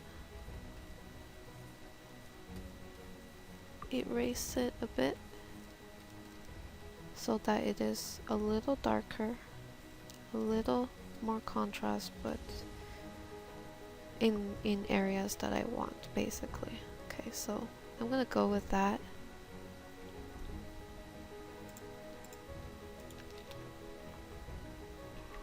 Alright guys, so I'm back. I did add a bit of highlight to the skin. So this is the highlight. I made it on a separate layer, and this is created with the dissolve option on the mold layer. And I also added a bit of highlight down here too, as well as rendered out the leg just a bit more, using the same type of technique, using the airbrush, and worked on the hand a bit. And now we're back. So this time I'm going to try to refine the fur a bit, and to do that I'm going to incorporate some photo texture. So I purposely looked for one with some sort of texture with the lighting out on the outside, shadow on the inside, and same with this. So we have a nice divide of shadow and then highlight. And this is usually what I look for when I try to look for a photo texture to incorporate into furs and stuff. So what I'm going to do is kind of grab that section and then I'm going to free transform it and place it over what I need it to be enhanced with the texture. And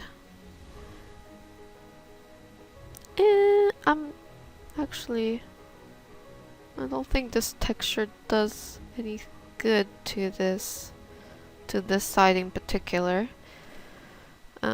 Sometimes, you know, the texture you pick might not be the right fit. Let's try this one. So I'm going to go ahead and select this whole puff, go here, reduce opacity, and then again try to kind of incorporate this into the fluff somehow. So this texture, it kind of removes the contrast. I'm gonna have to darken this a bit. I don't think this is the right fit for this either, but let's try it in other places. Actually, this is not bad if it's kind of in the middle here. But still is not ideal. I'm not super thrilled about where it's placed. Let's go ahead and try this texture. So we're going to pretty much do the same thing, see if we can make this texture work for this area. Let me see. Actually I'm not super into how it's looking. Feels like the version without it might be a little better. Okay, I guess what I'll do next is going to use my lasso tool, select the outer edge of the fur, brighten it, and I am currently painting on top of the texture, which usually I do after I place the texture down. If you know it needs to be blended into the rest of the piece, then I go do that. It does help with incorporation so that it doesn't look too out of place. But usually when I use texture, I don't go 100% with the texture. I lower the opacity a bit so that it can be blended in a bit better after I start painting over it. select a bit of this. I don't think it's really that groundbreaking or anything, but I think I need to look for another texture, so I will be right. Alright, I found one. So I took this one because we get a nice bit of fluff on his ear or her ear, and it has nice contrast, so hopefully it's gonna work out. Let's plop it down. Plop it down, and I'm going to see if this can be incorporated, and to see if this will make the piece a bit better. Let me darken it up to increase the opacity a bit. I do like the blue tone in this. It definitely does bring something else into the piece, and I like the blue hue of this fur. I think I will incorporate this into the piece. So basically gonna go in and start painting that blue tone in a bit, like that. Let me erase.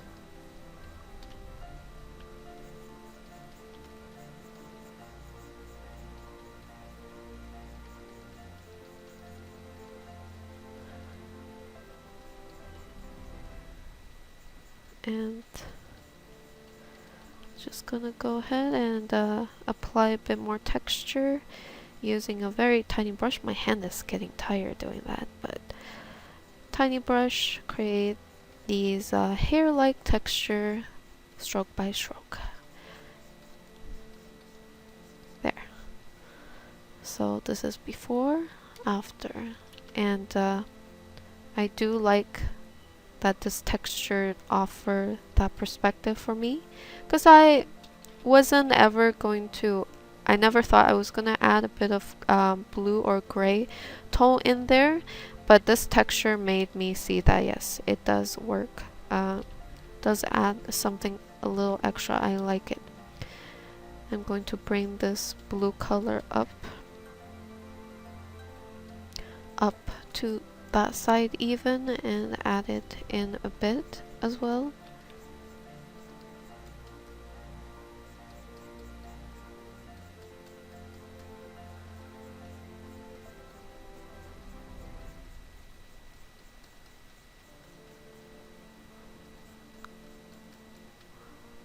And we're just going to extend the silhouette of the fluff, make it, you know, a bit more long, and make the silhouette a bit more interesting as well by doing that.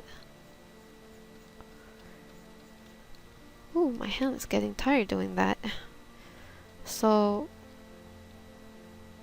yeah, this is without texture, with a bit of texture, although it's very subtle.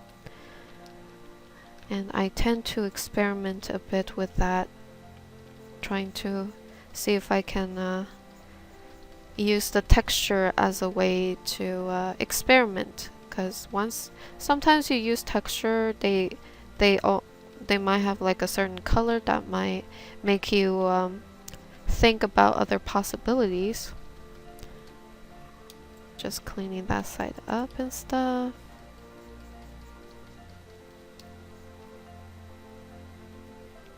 I might actually even just kind of do this. Have the highlight on this side and then make this side a bit darker.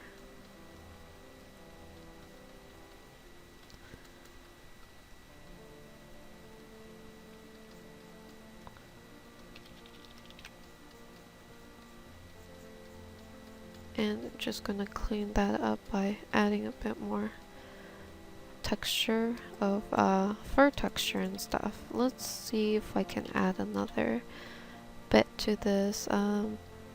Let's select this part, plop it down here maybe, close it. I mean lower the opacity.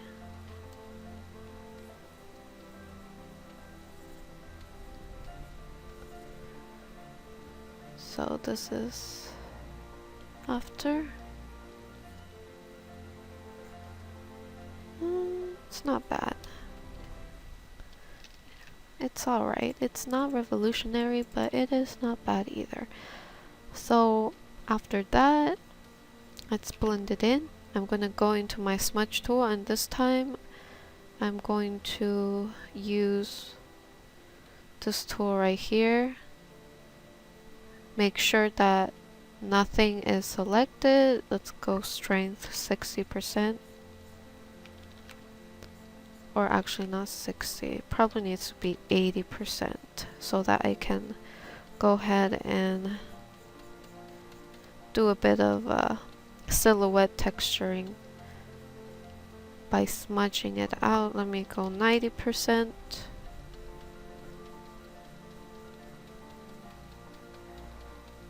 This will kind of help make the fur look a bit more fluffy.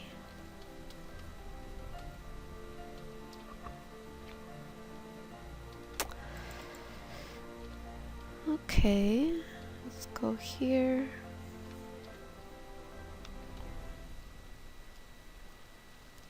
Add a bit more fabric.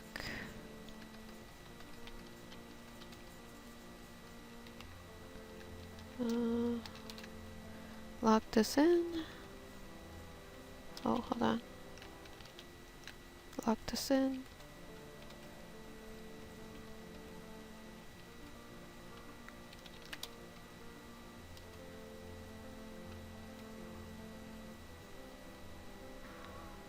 And kind of just make it a little fluffier. Let's flip this.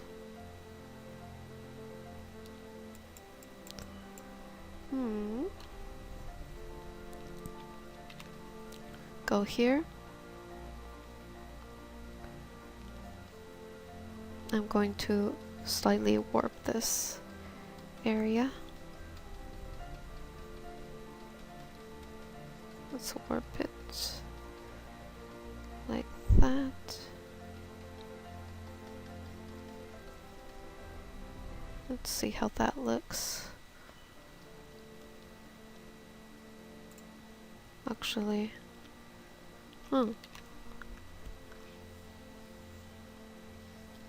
might need to do this, or kind of bring this over like this, as if it's going around her shoulder and stuff. And after I do that, I have to go back in to correct a bunch of areas, but it's okay. So just gonna paint over the shoulder a bit, a tad.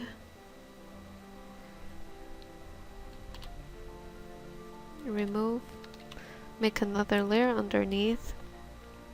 Let's take a bit of this, copy, paste onto the opposite side, and we'll do this.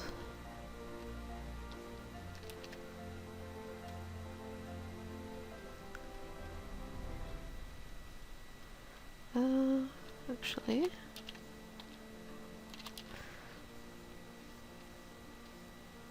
let's use this part.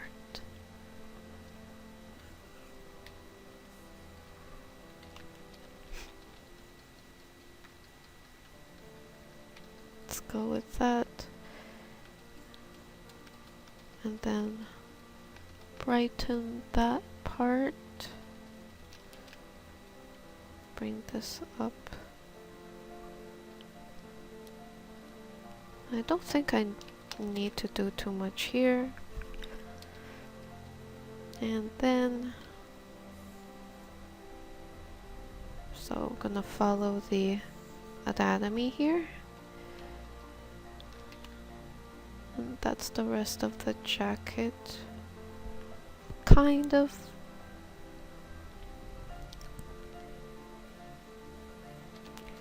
Probably increase it to here. And after that, just going to do some basic shading for how the jacket is draped around. Add a bit of highlight here.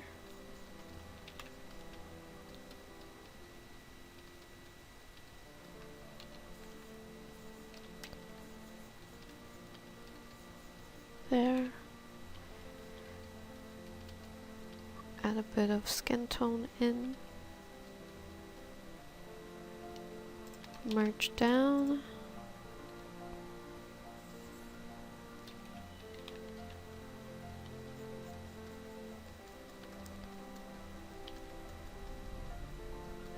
And I'm just going to add a bit of silhouette on the outer edge of the fluff. Actually, this looks pretty cool, like a design choice. This looks like a seam on the jacket. I think I will keep it. I'm just gonna paint some detailing around it so it looks doesn't look too out of place.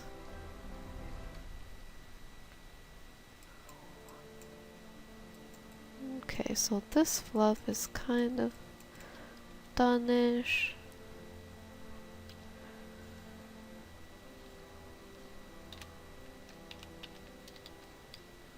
Let's go to this layer. So we're probably gonna do the same thing again. I'm gonna go back to this adorable doggo and select the ear because that is one of the better contrasts out of the whole picture for in terms of fur. So I'm just gonna plop it down here. Let's go ahead and darken it up a bit. Erase it subtly. And actually looks pretty good as it is. Of course, it is still, you can still kind of tell that it is a photo, but you can go ahead and kind of just paint over it slightly. Let's create another layer, and this is the layer we're gonna use to paint over that texture. So just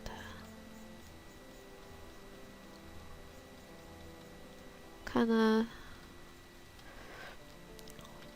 do these short strokes. Use a smaller brush to kind of work on the more detailed areas.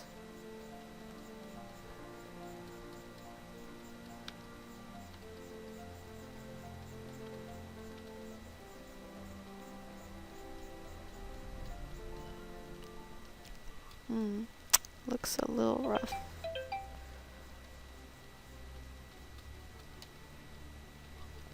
I'm gonna take this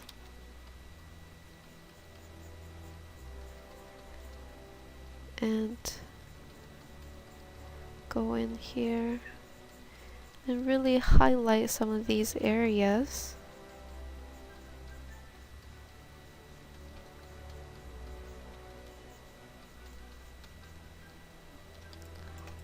So that will have a nice contrast here. Very bright area on the fur part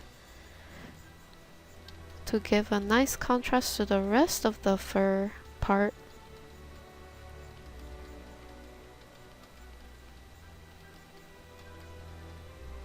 And plus it frames the skin tone quite well because it is a lot brighter and stuff. But yeah, merge down. Let's go here. I'm gonna see if I can incorporate a bit of this fluff. It's a lot softer, but I want to see if I can incorporate it up here. Just gonna erase it a bit. Oh gosh, it's alright. Let me use the lasso tool. I actually want to darken this area. I want to see, add a bit of shadow over. It was blending in a bit too much with the background highlight right here. So I wanted to see if I can add a bit of shadow there to make sure the fur is still kind of framed, and also it's not blending into the background too much. That's pretty much my concern for when I paint, is that I want to make sure the characters stand out from the background, that it's not blended in with the background, and that everything is as clean as possible. Just takes a bit more time, of course, just like what we're doing right now.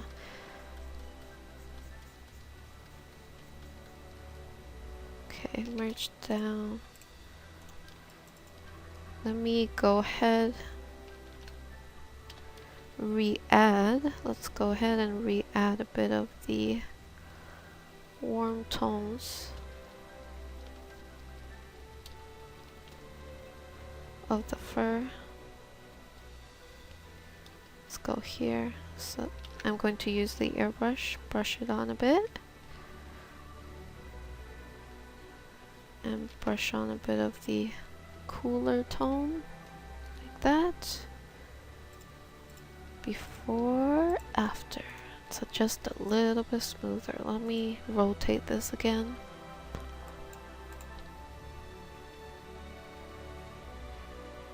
Make the contrast a bit more evident.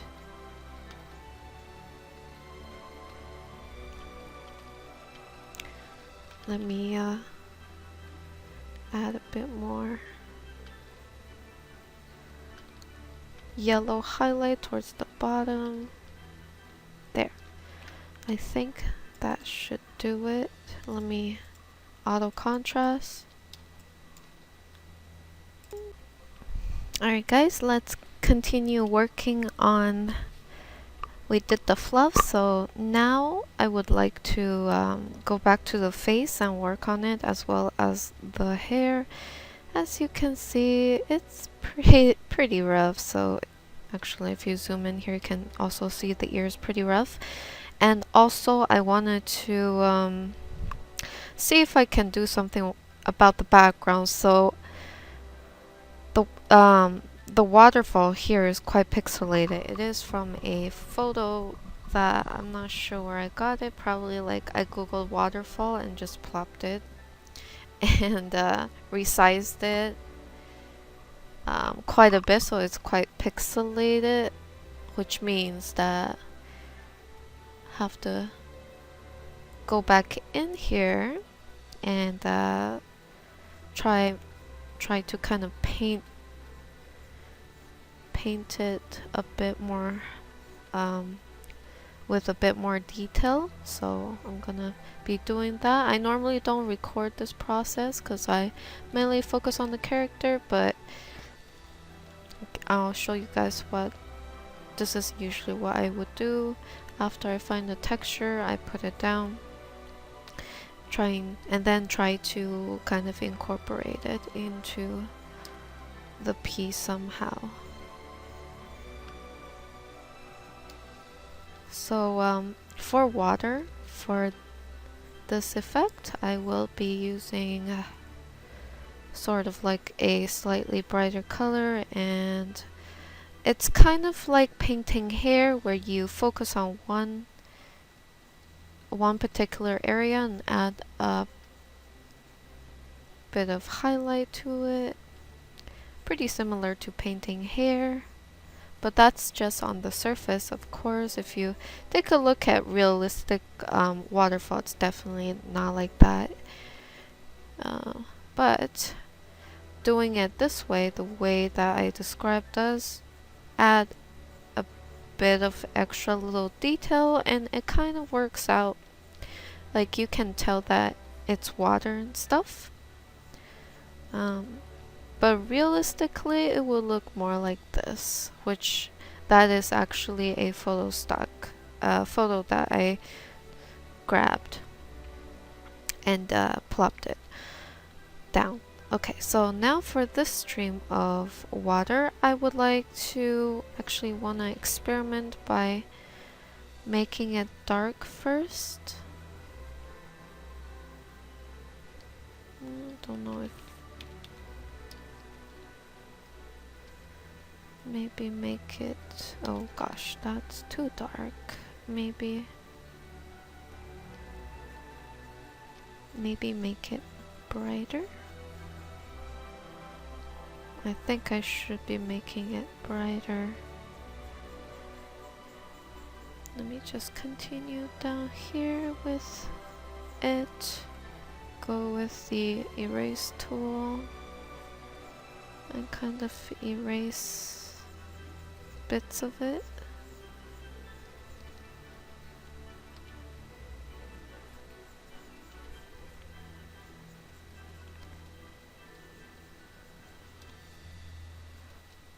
Let's do like little dots, and here.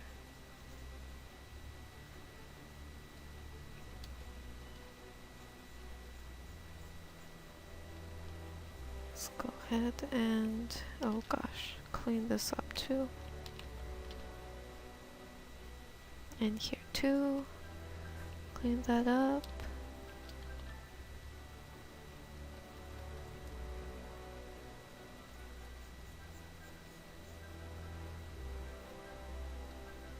And I'm just going to continue to layer on some of the highlights for the water,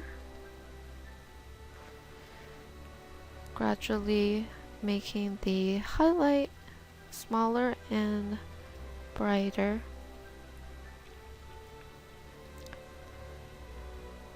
Let's go with airbrush real quick.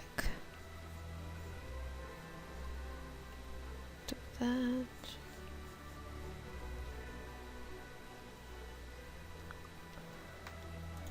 Okay. Now for here. Again, just gonna add the shine.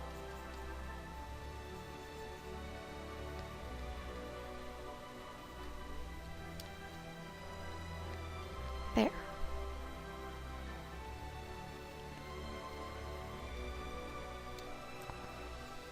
That probably looks way better than what I had previously. Just a little bit of painting and all that to really make it pop.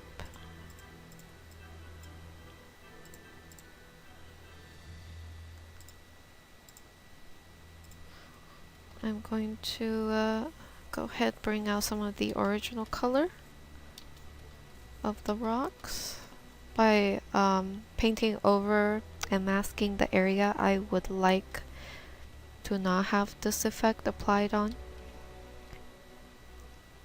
And later on, probably I will look for some more rocky texture to put on this side to make it look a little less pixelated. Back onto the face, now that I have that area kind of sorted, I can now sort of focus a bit more on the hair or the character a bit more. First thing I would like to do, create another layer, and let's go ahead, add a bit more blue to her hair, reflected off of the waterfall and all that.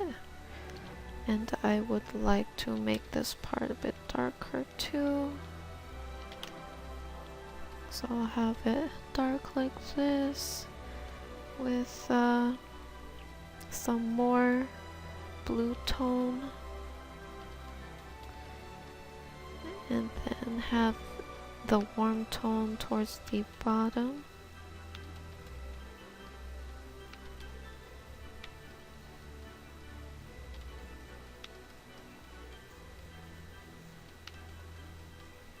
I'm going to use a smaller brush, add a bit more detail. In fact, I think I we'll be adding some more silhouetting individual hair strands on the outer edge and making it brighter.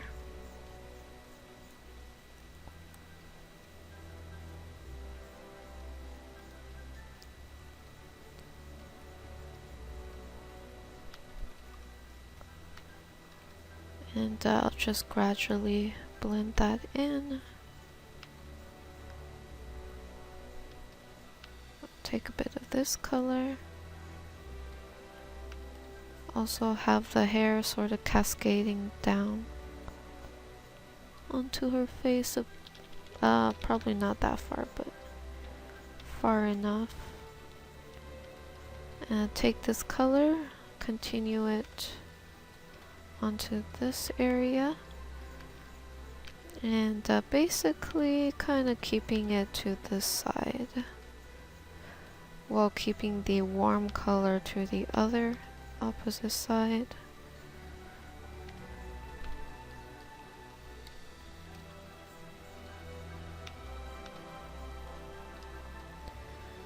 And keep this side is where the blue is, and this side is where the warmer tone is.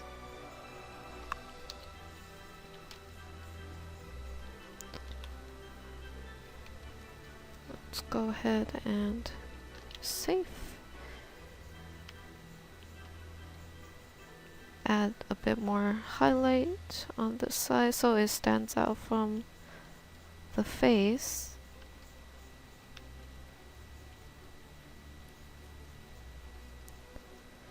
Let's go ahead and blend it out a bit more.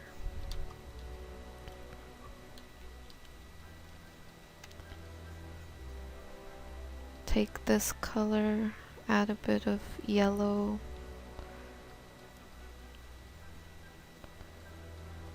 Trying to blend these in a bit more. Using the standard round brush for this. But yeah, now it's about kind of just refining and cleaning the hair up and whatnot. Let me merge down. Let's take a look here.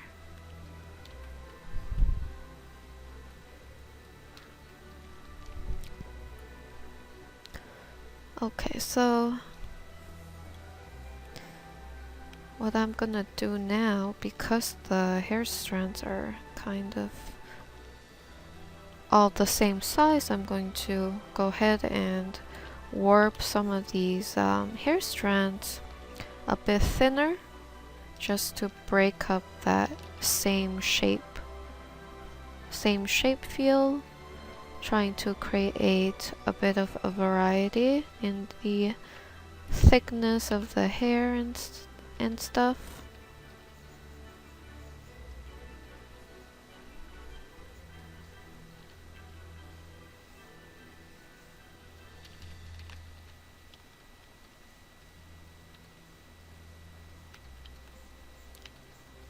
Let's go ahead and add a bit more highlight here.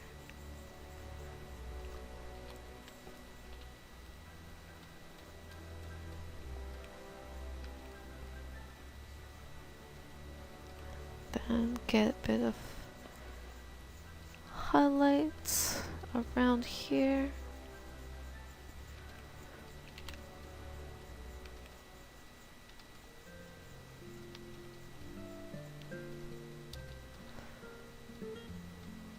Bring this over, gradually bring that cool tone over to the other side. Still bring back some shadow.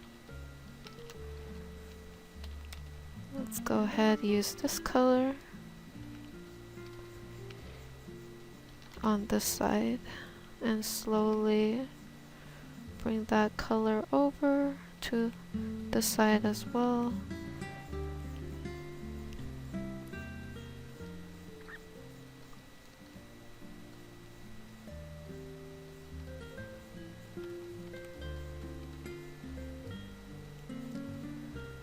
take this, add it over.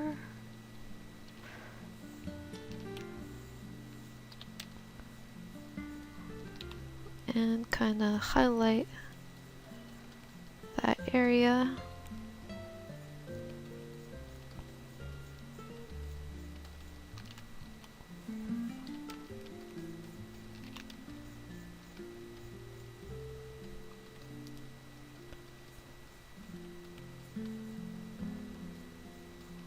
And just blend, blend, blend. This part is all about kind of refining the hair. So you'll see that I'm not talking too much because it's pretty much the same steps, except now I have to be a bit more meticulous in the color I select and stuff. I'll bring some of that a warm tone down here. Let's take a bit of the cool tone, spread it over just slightly. I'm trying to make sure there's a nice transition of each of the colors. Okay, go up here. I need to blend this out a bit. Let's take a bit of this tone, add it to that side, and onto the ear. For sure gotta add a bit of that cool tone onto the ear as well. And grab this, oh god.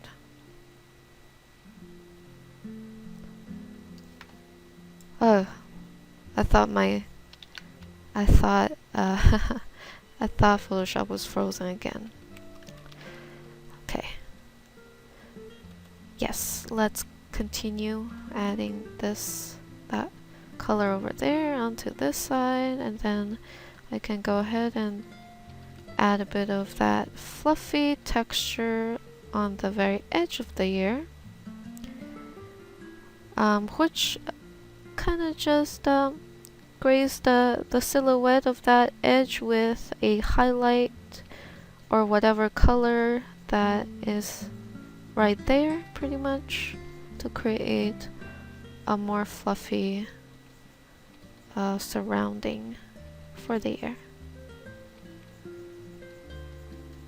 Let's go ahead and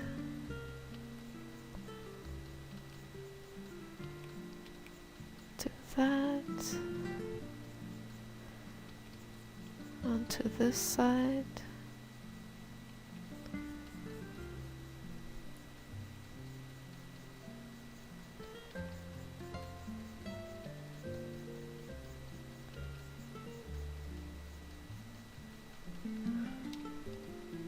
Now I'm just refining. Okay, let's go ahead and oh god.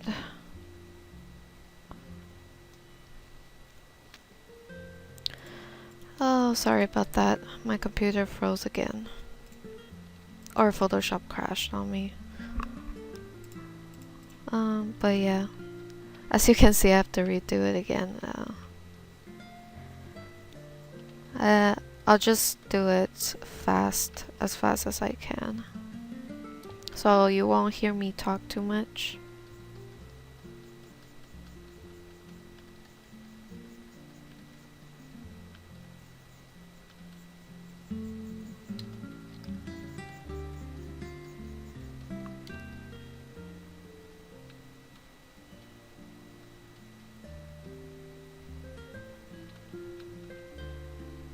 I'm going to actually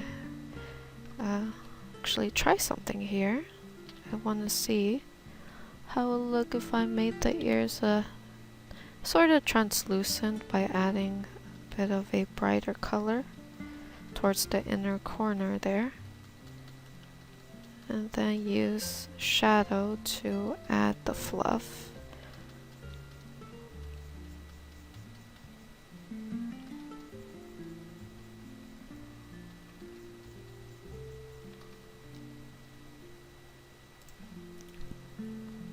gonna take a bit more of the blue, add it to the very top of the fluff inside the ear, which I think actually is a pretty nice contrasting tone with her ear, so that's why I'm doing that.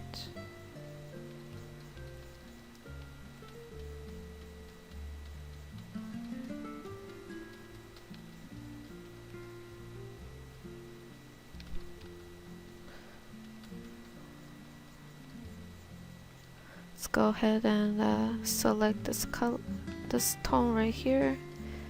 Refine the ear on the outer edge. Take this color, put it on the bottom. Okay, now let's see. Create another layer. Let's go ahead and select this area. Copy paste, going to adjustment, color balance. I'm going to increase the blue just to have that contrast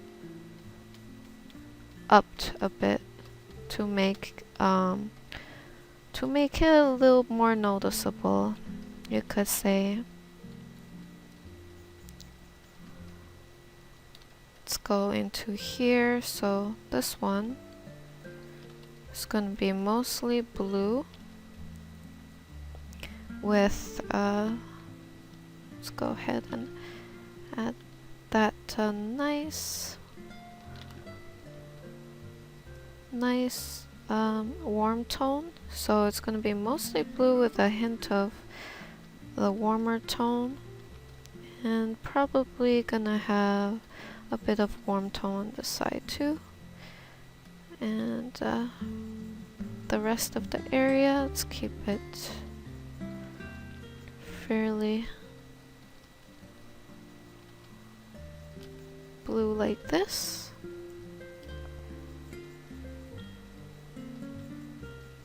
And then we have the ear.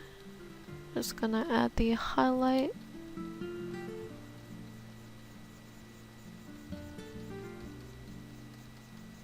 Like that. Let's go here.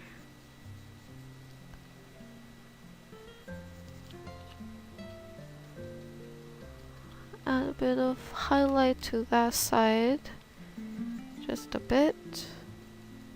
On the very edge.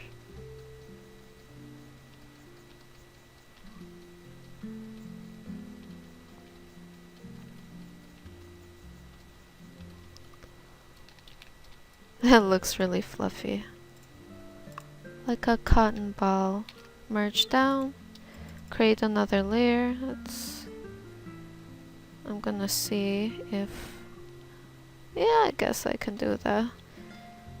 I was gonna see if it'll look okay if I increase the blue up here as well.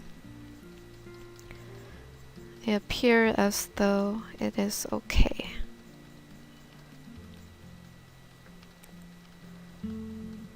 Let's go ahead and select this side, add shadow,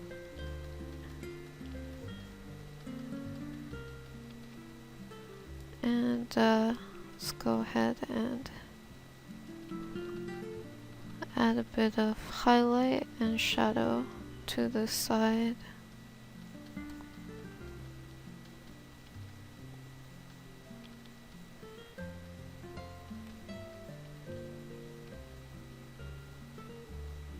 There we go.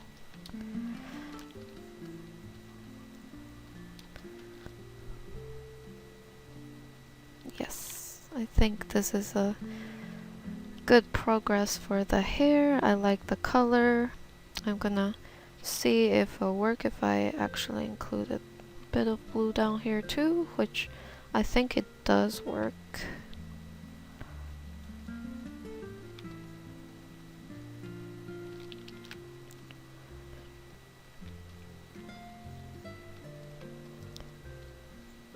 and add a bit of highlight.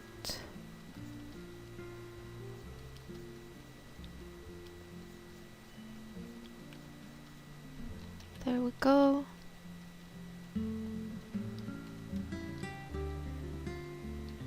Now onto this side, I'm going to go ahead and add the blue. And then with the highlight on the other side, as well as a bit of highlight in some of these off strands. I'm going to use a bright color like this.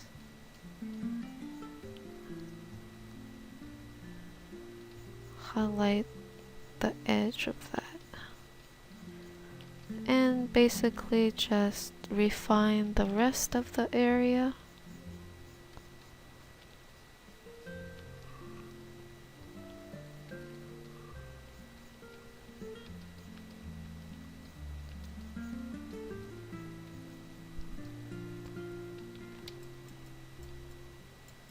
Okay, I think that's good.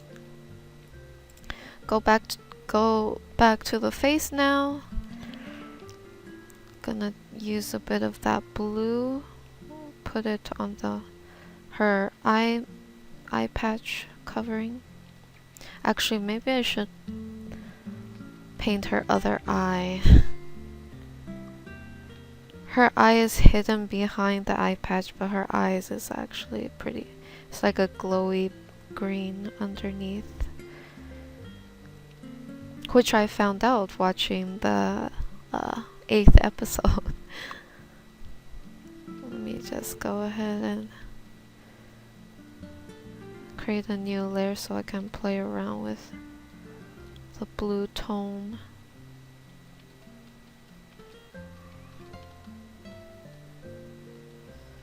Let's see, I'm gonna add blue.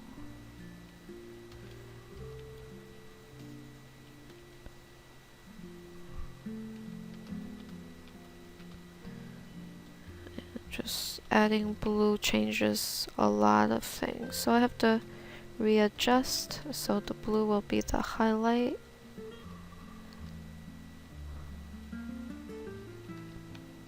Let's add a bit of highlight for the skin tone that is more on the warmer side. We'll add a bit more highlight here. Shadow plus highlight towards the bottom. And as for the lips, let's go with a bit of purple.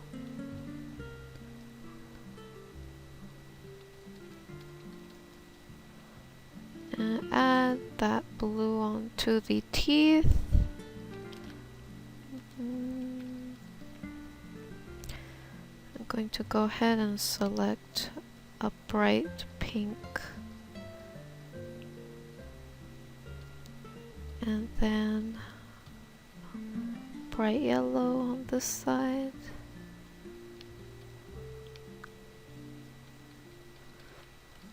To contour the other side of the face.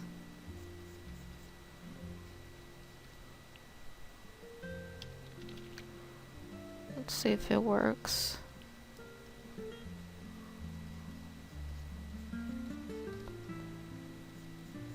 Let's go ahead and contour the chin.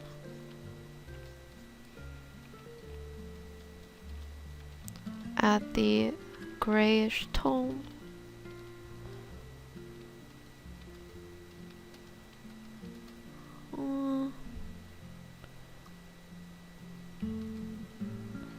I might need to remove the hair real quick. Might need to make the eyes a bit bigger maybe, I don't know. Make the eyes bigger and bring down the lips a bit more.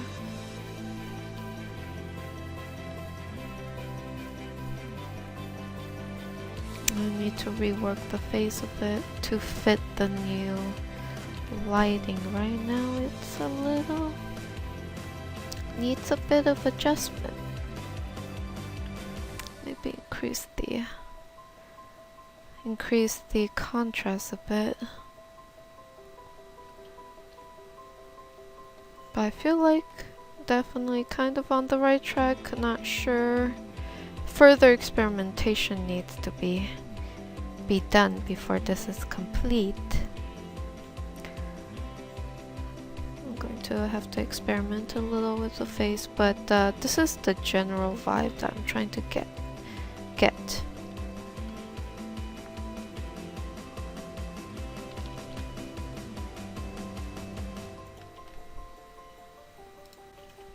Alright guys, so we're back.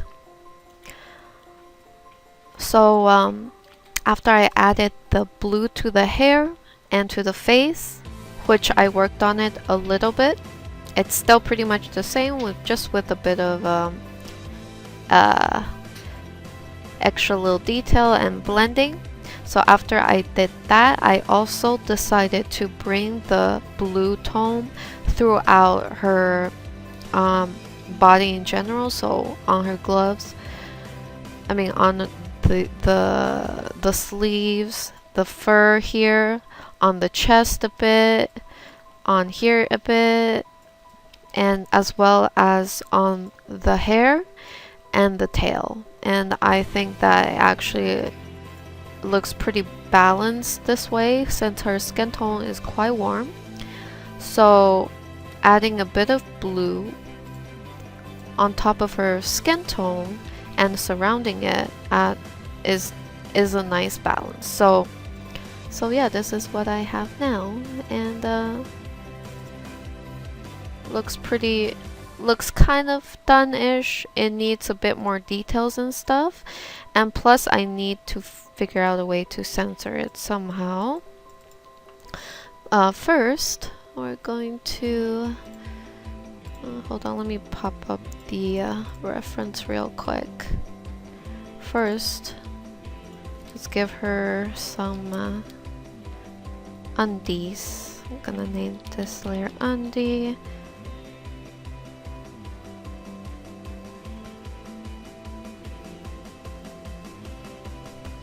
It's pretty high rise. She's wearing a thong. Just doing the shape, I mean a general shape of it.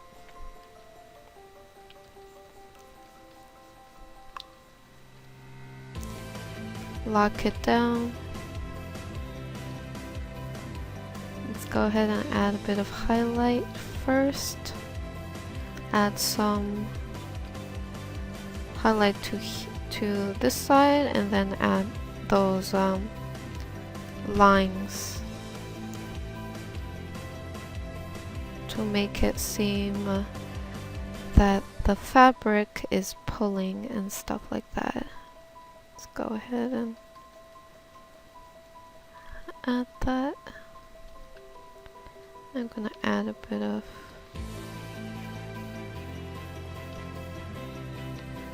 of highlight on this side as well.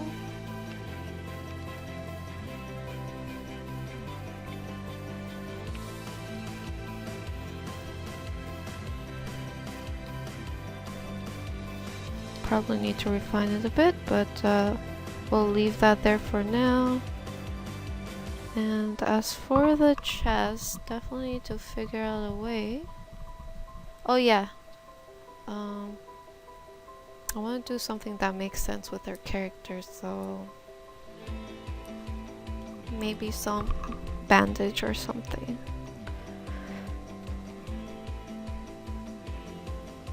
I'm just going to line this.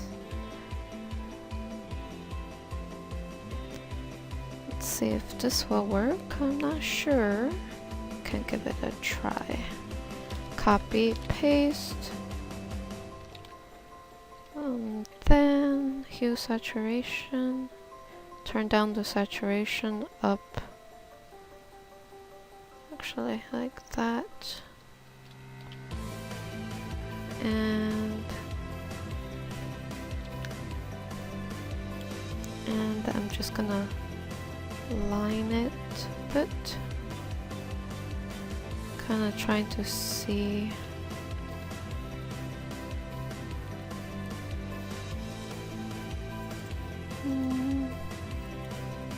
Probably doesn't look as good.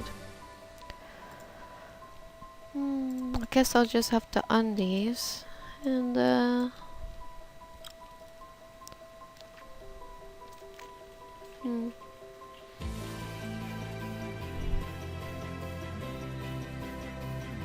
I can't help it, she's literally dressed like that.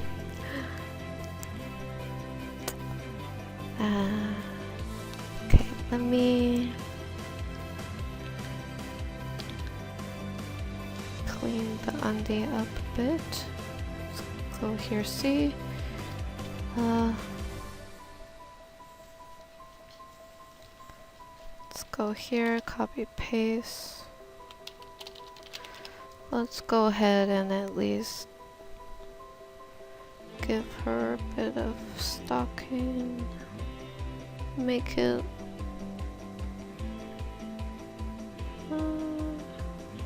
a bit green, just like her trousers. And I'm going to slightly erase the inner part, contour the side, add a bit more shadow to the contour of her leg.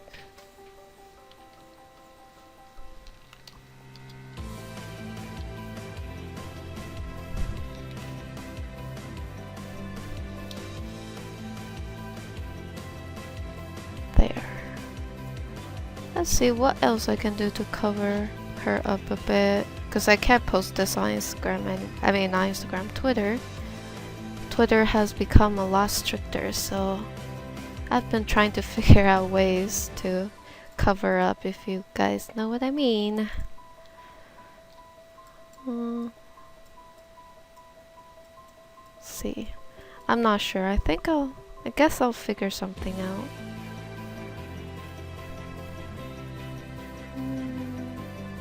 This will definitely get me shadow banned. Let me go ahead and refine the undie.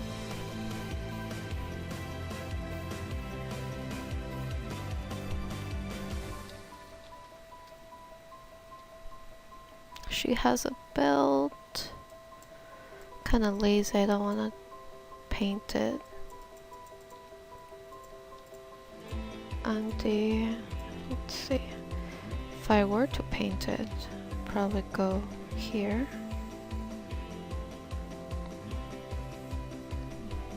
Let me see how it looks. So red. It has a red base. Deselect, warp it to fit the curvature, or to fit her curvature. Let me check it out here. Okay, so I'm going to go ahead and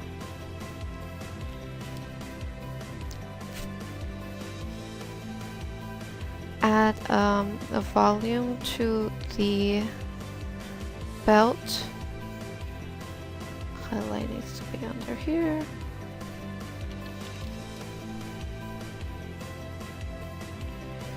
Start adding some basic volume. Highlight here.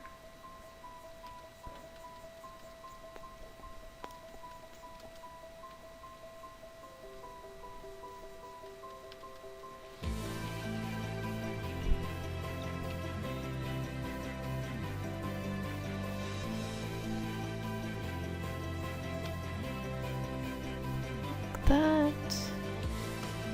definitely needs a bit more work. Let me go ahead and Add shadow.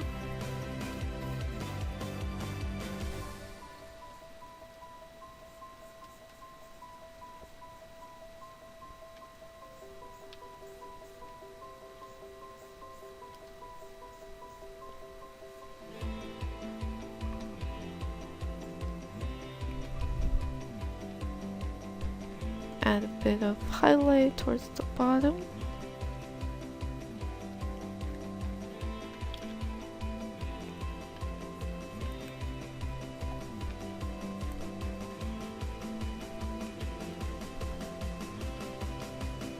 Now time to add those details, so create another layer, constrain it down.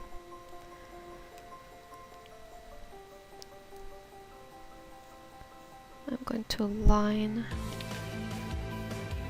the top and the bottom first, and then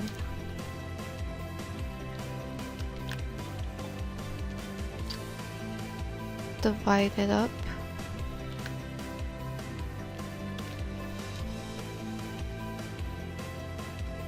And then divide it in the middle.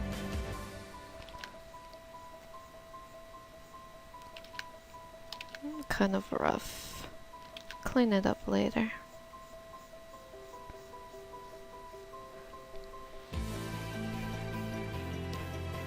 And add the details.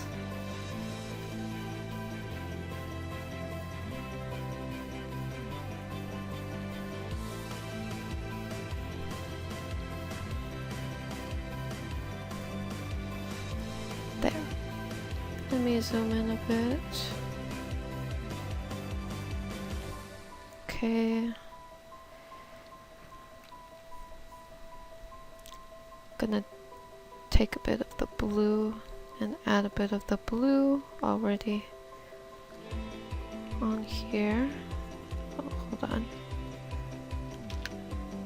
Graze a bit of it onto the belt. Guess we can darken it up a bit. And as for here,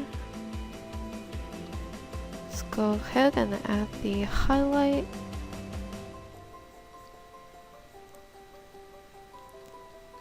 For the metal.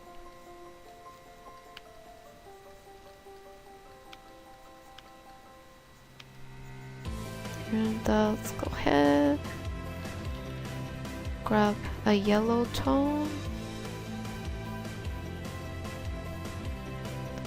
Gonna incorporate it into the highlight as well.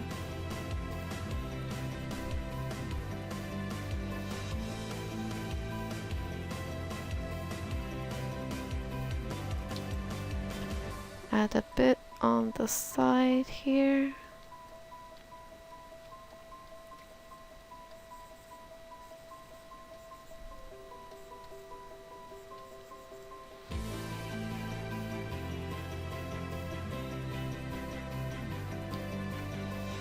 Merge down. Auto contrast is telling me that it needs more contrast. Okay. Before I do anything, I'm gonna go here.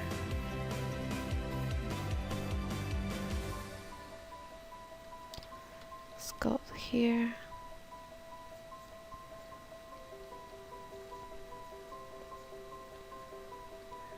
Add highlight.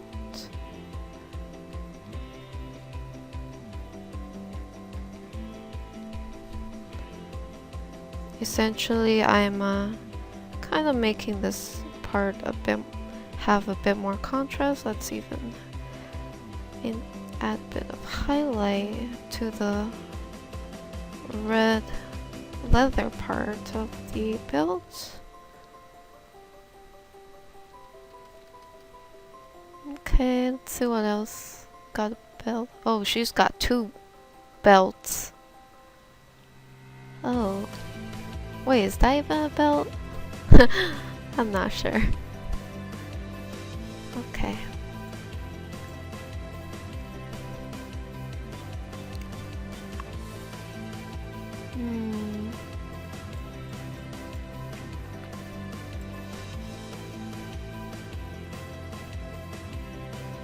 Oh yes, and her scar on her abdomen.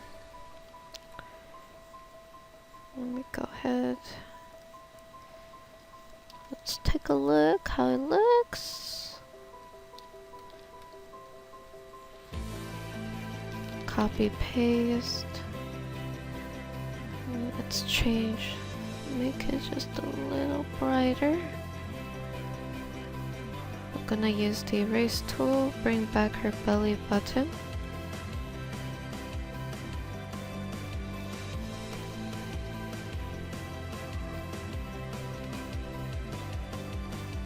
Render this out a bit more.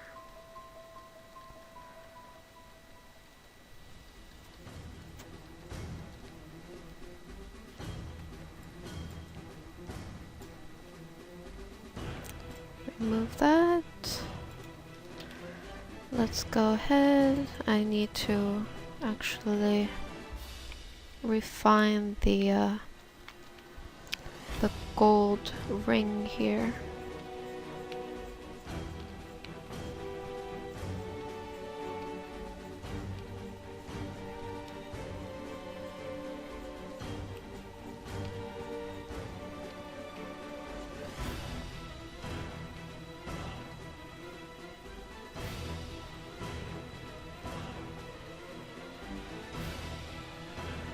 I'm just refining this part, blending it in a bit more.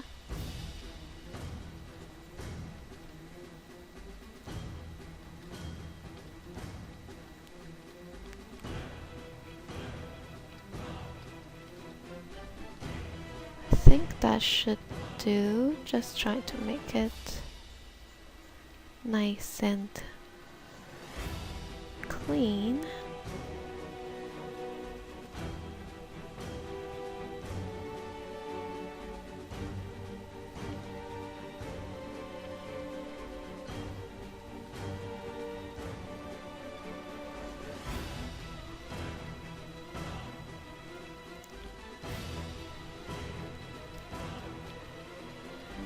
Okay, that should do.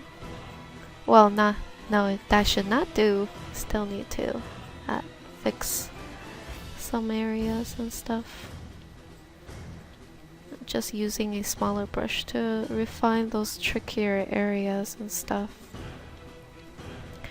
And it's a little crooked too, so going to liquefy.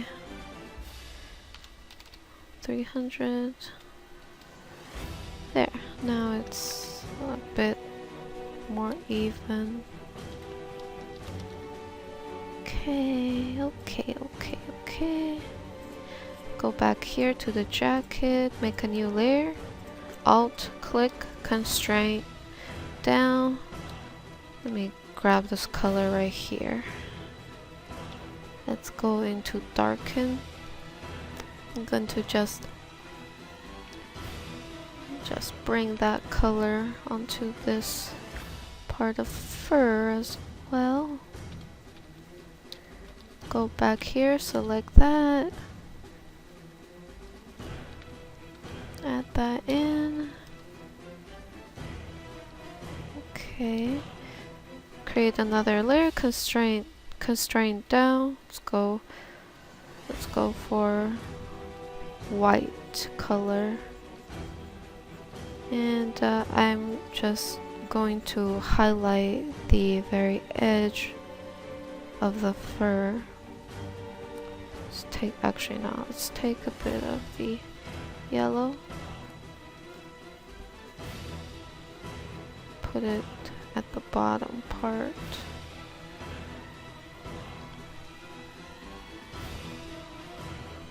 Like that. Make it look nice.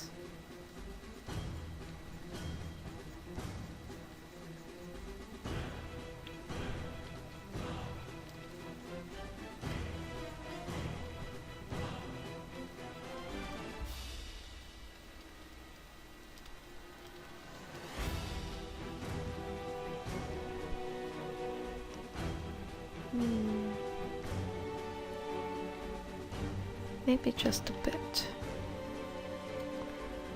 Merge down.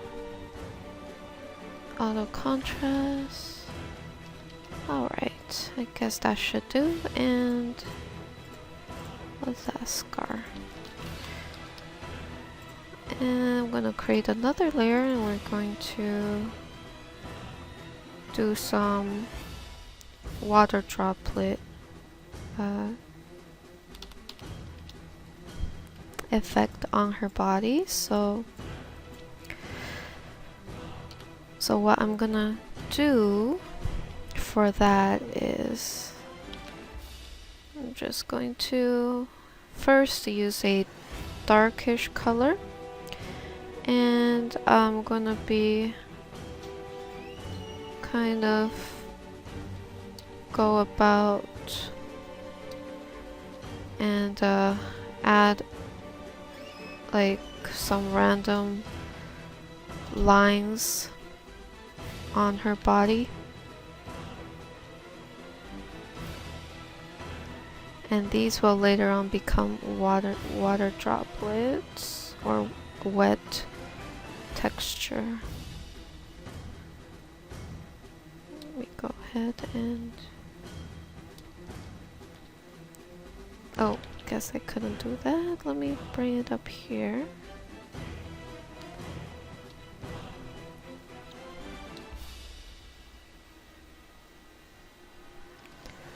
The general idea is, let me try not to make it too symmetrical. Add some water droplets here. Maybe on the face or here a bit.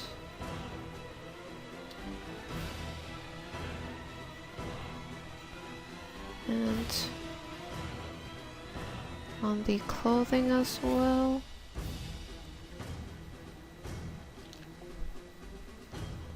Oh, wait. I guess kind of like that. So after we have this, zoom in here. Just going to select the shape roughly. I started experimenting with this type of thing, and I found that this was for me the easiest way of rendering something like this. So just going to select those droplets, and then we're going to go ahead, use a slightly lighter color and fill it in softly like that. Hopefully it works out. Deselect. So now it looks like this. Oh, it kind of looks dirty, doesn't it? Looks naughty, I mean. I guess maybe I probably shouldn't have picked that color. Okay. You know what, let's just go with this dirty ass color.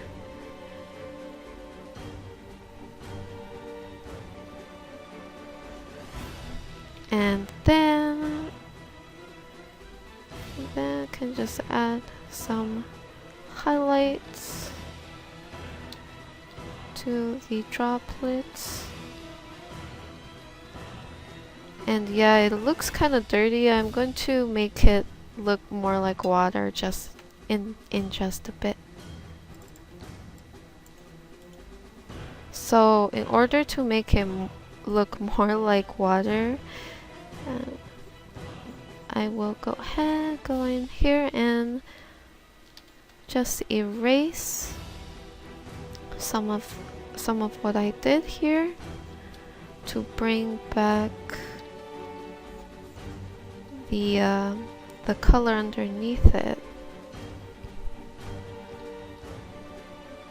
That still kind of looks not lewd. Okay. Okay, let me zoom in here. Let's go ahead and do this again, and I think I know why. So I'm gonna have to, the reason why is we have to get a tone, oh gosh, not that tone. That's the naughty color. It has to be a shade lighter than whatever's underneath is, and not like a milky grayish yellow white tone that I had before. So like this, it feels a bit more like translucent water. And I'm just going to erase a little bit of it. Let's go ahead and use a slightly brighter color, a shade lighter, and add highlight to it. And that's kind of how to create that wet droplet effect. Let's go here, even. And you can even do it manually, actually. Let's use that color. Let's go ahead and use this, a bit of that. Use a bit of the blue.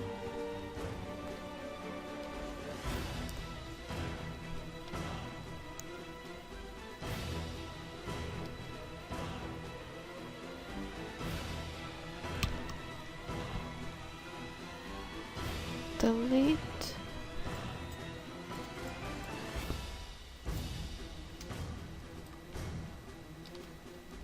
Let's see, over here. Oh, hold on. Over here. Just have to make it look a little translucent. Add a bit of color or highlight. And here too.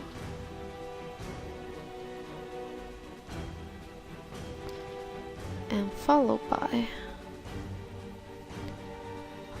a droplet dot for highlight.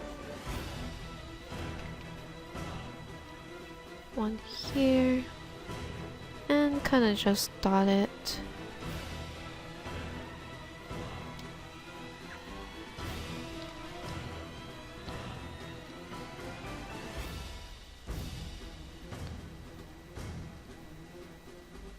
Okay, I think that should do it, but yeah, that's kind of how I do the water droplet thing. And probably lower the opacity too, just in case. Make it a little subtle by doing that. So before, after. It's quite different, isn't it?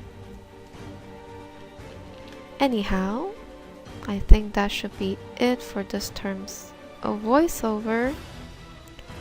Probably gonna spruce it up a bit more, but yeah, this is I need to add shadow underneath the belt, but yeah, hope you guys learned something, or if this was relaxing for you guys, or if you're using this to go to sleep. I should try to do, I kind of want to do ASMR and give it a try, but I need to buy a better microphone and stuff. But yeah, I'll see you guys in the next voiceover. Have a great day, guys, or night, and I'll see you guys later. Bye!